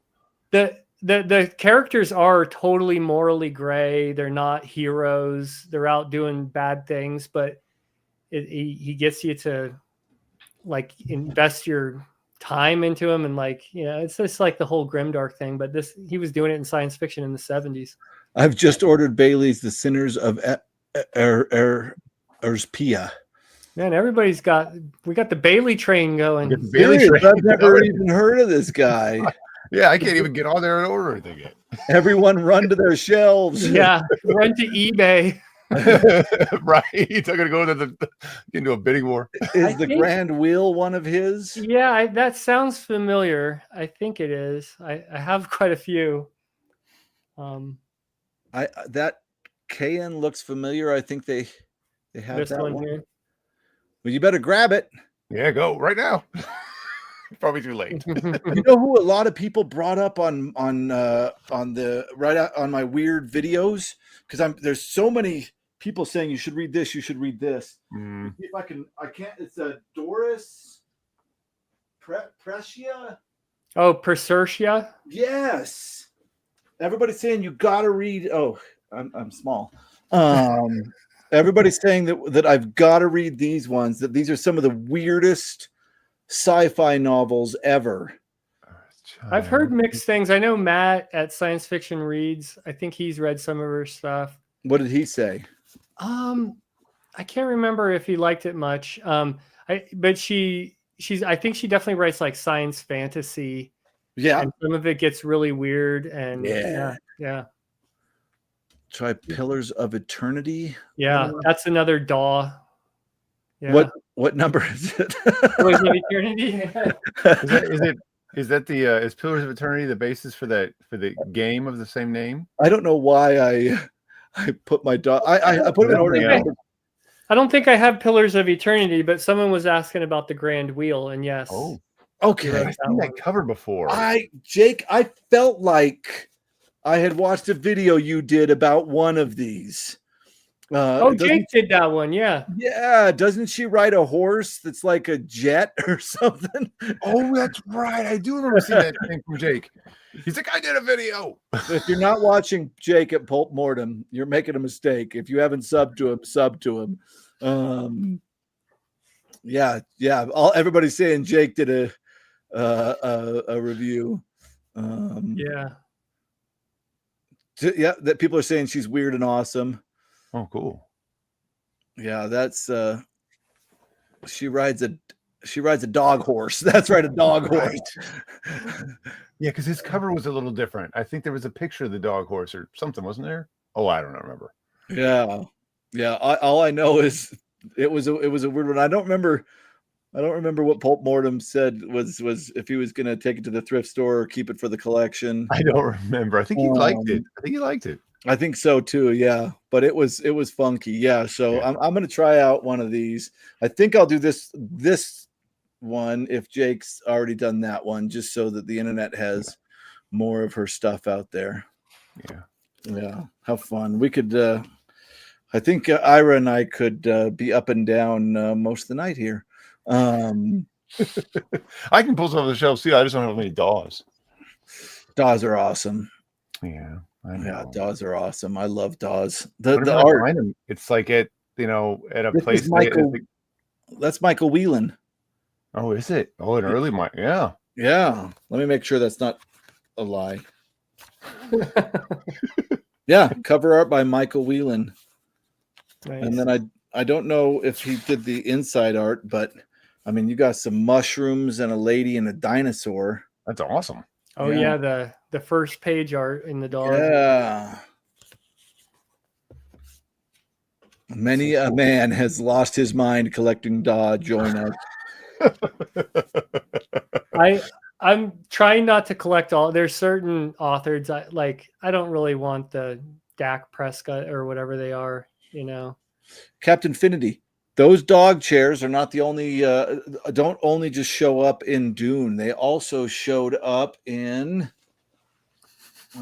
it's the only thing I've seen go from the Dune universe to where is it? They showed up in Whipping Star. I can't find my copy of it, but I did a video. I did a video on it, which is basically about this kind of dominatrix woman that is whipping an alien that's also a star. Like, not even kidding. I missed that one. I can't say this enough. Everybody goes and reads Frank Herbert for Dune, and there is so much more Frank Herbert out there, and they're thinner and just as mind-blowing. It's weird. Like, you go onto eBay and look up a first edition of Dune, and it's going to be thousands of dollars. And then you go look at first editions of his other books and nobody cares. It is so strange how everybody ignores everything else Frank Herbert did. Yeah. Sorry. I went on another rant. Okay. Well, who doesn't want a science fiction book published by Chilton's, you know? Right. Yeah, dude. So cool. Yeah, this is of course a BCE. It's not an actual first edition, but that Chilton on there is so cool because, of course, you know, when I was growing up, my dad had a million Chilton books in his garage of all the different cars. Auto manuals. Yes, exactly. Yep. Yeah, so cool. Such a cool story. I've lost the comments again. I said Michael Whelan because this dog cover is by Michael Whelan. How's the Joe Clayton DAW stuff? I haven't read any of it. I haven't either. I wonder if you know, you got to wonder about the artists because book covers pay pretty good. So I wonder how, and Michael Whelan was everywhere.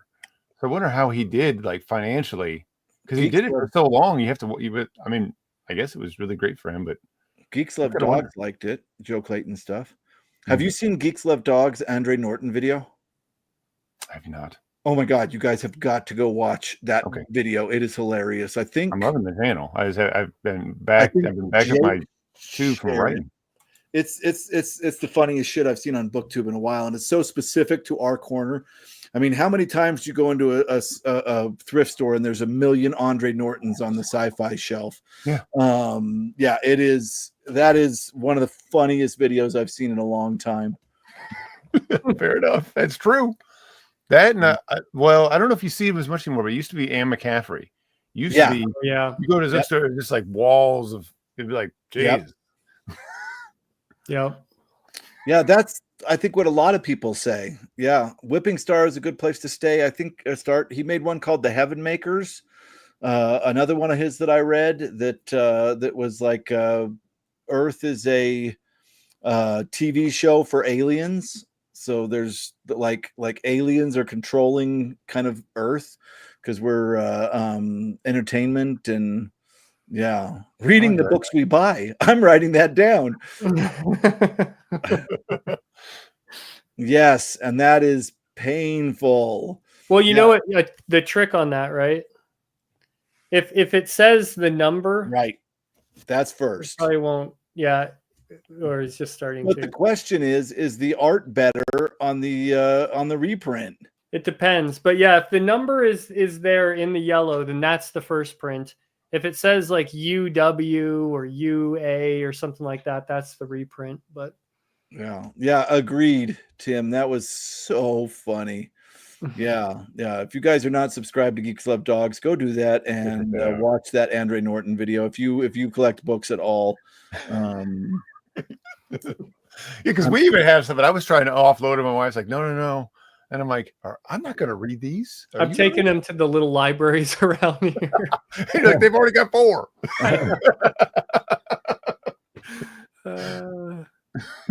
Yes, I will get your information from Brian, and we'll chat.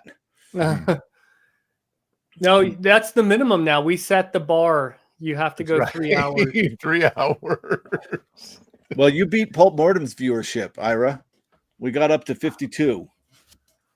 Oh, Yeah, nice. you've dethroned Pulp Mortem. Just trying to start stuff. Take that, Jake. Just trying to start stuff. He's gonna like make a video about it now and roast me probably. So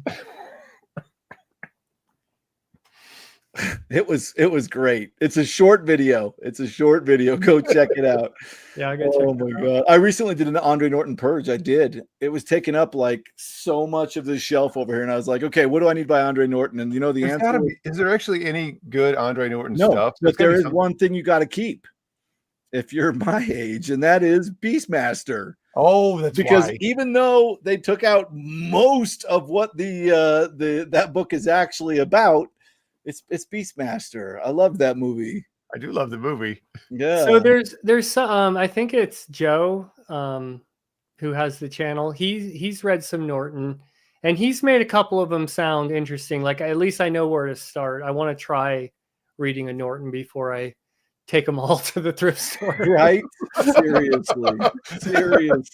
How many booktube channels before us have taken their collections to the bookstore? Seriously, how many times have you had to purge your Nortons?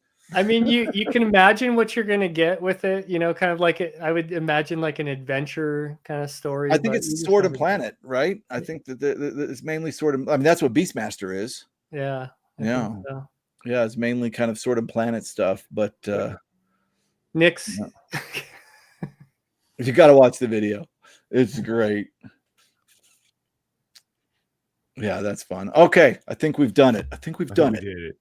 This was, All right. this was a wild night for Literally Liminal. We had to make up for it not working last time, so we had to we brought double the craziness for tonight's video. The comments. Thanks for all the comments. They were great too. Yeah. Uh-oh. Do you want me to just send you my Nortons? Jake, some of them are in incredible condition. Hey, Jake, just put your address in the chat and we'll all send you. You want Nortons? We can bury you in Nortons. I mean, you could have the Guinness record for Nortons. You could That's have right. You could be that guy. You're almost there, maybe. Oh my God, Ira, thank you for joining us, man. Thank you guys for having me on. It was a lot of fun. Absolutely, awesome. And we're gonna come back around eventually. We'll do it twice, 3 times until Virgil and I are 92. I also have an idea for a live that I'm going to do maybe later in the fall, and I'll just reach out to you guys before I do it. Okay. Kind of an idea for well, we'll just see. So okay, yeah. That sounds awesome. I'd like to get into it. So sounds love to have you guys on. All right. If you're not subscribed to Ira, go check out Ira's channel. It's awesome. If you're not subscribed to Virgil, go check out Virgil's channel. He's awesome. You can ignore mine. I'm stupid. You're already here. He's got the Murakami channel. Yeah, right. The Murakami Live will come up eventually. Murakami Live. Also, if you haven't seen Geek Loves Dogs, Andre Newton video, go watch it. Next week is next 2 weeks. In 2 weeks, and we'll see if this is even going to happen. But anyway, next is infinite text. So that's right. All right, I'm going to click live stream, and then we'll all sit here and stare at the camera confusedly while it takes a while to end. Ready? You ready? Okay. There we go. How long will it take? Long.